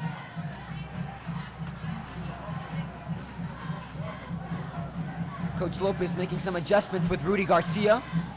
play clock running down to 6 seconds. Have to hurry up and get a snap off here. Fabian Penalosa out far left. Takes the snap, hands it off to Mad Max, pushing bodies alongside, able to gain minimal yardage, however, moves it down. It's a little bit short of the 40. Coming back in as quarterback.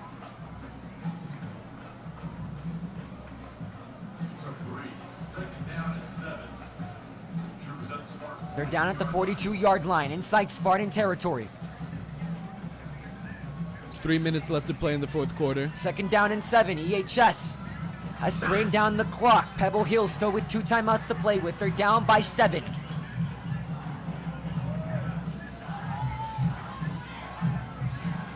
Garcia in motion. Jet sweep. Looking for blocks, for space, for yardage. Does not get enough for the 1st down. Past the 40 to the 39. Timeout taken by the Spartans. Trying to force the Troopers to punt maybe as it's 3rd and 3. What are your discussions so far in this 3rd down and short? Aggressive if I'm the Spartan defense. You know, just don't let them get a rush. I'm sure they're going to do that. Trying to keep the clock running. Don't want to give up an incompletion. Stop the clock. Spartans still have 1 timeout left after this. You know, you just really want to do everything in your power to stop the Troopers. And for Eastwood, is this field goal territory with either Brandon Gomez or Diego Rivera?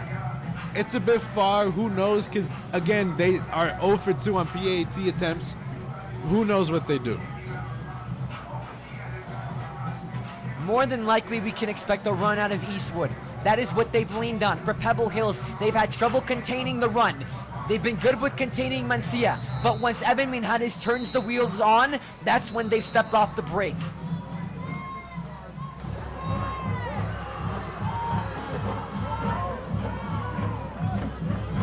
Third down and 3. At the 38-yard line. 2 on each side. Hand it off to Mancia. Mancia finding room. Is it enough? They're signaling. See? Will the chains moves? Head ref says yes. And no. Will they? Yes, they will. They at a crossroads. The chains will signaling. move. First down for the Eastwood Troopers.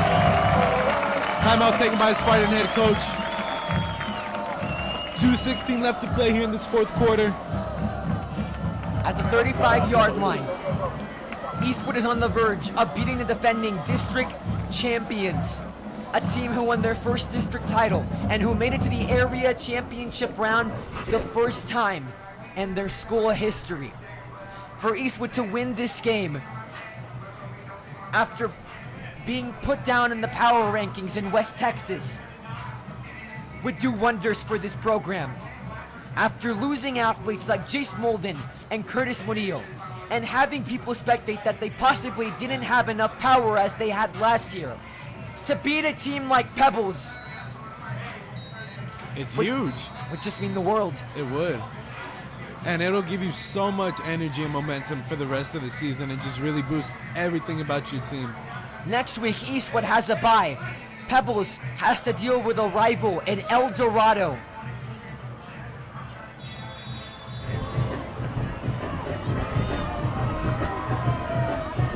Max Mancia to the left. Hands it off, avoids a tackle, thrown. flag flies high, first down and more.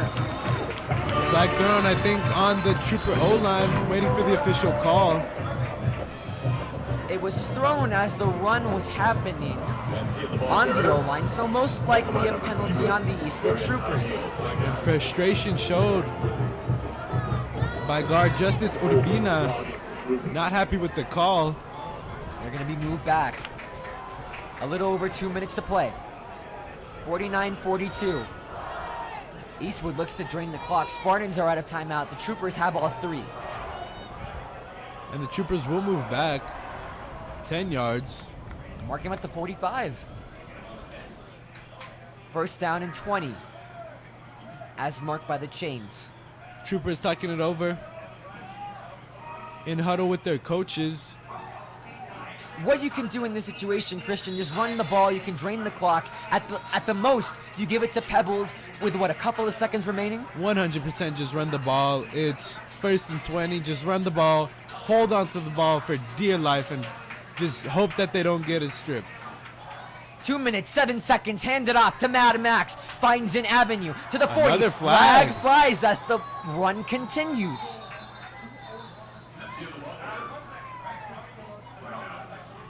We'll see what this penalty is on. It happened as soon as Max was tripped up. You know, at the same time, though, it's just repeating first down over and over again, and the clock is still going down, so you wonder if that's going to play a factor, too.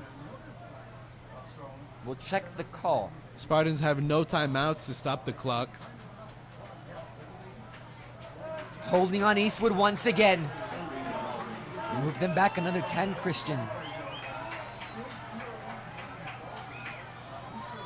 So from first and 20 to first and even longer. Directly at the 47. First and 28. They notch him back 8, not 10. Troopers in huddle again with their coaches on the sideline. Again, the Spartans, no timeouts on the board. Jaden Martinez coming in for the Troopers as a running back. 2 to the right, 1 to the left. That's Baby Empanalosa. Evan Minhares keeps it. He's going to run it himself, and he's stopped at the line. However, there is no possible way for Pebble Hills to stop the clock. This is not field goal territory. The Troopers are dealing with long yardage here. Gain 1 at the most. Play clock at 32, game clock at 140. Second down and 27. Having a word with their sideline. Eastwood is in no rush at all. And rightfully so, they just want to drain this clock.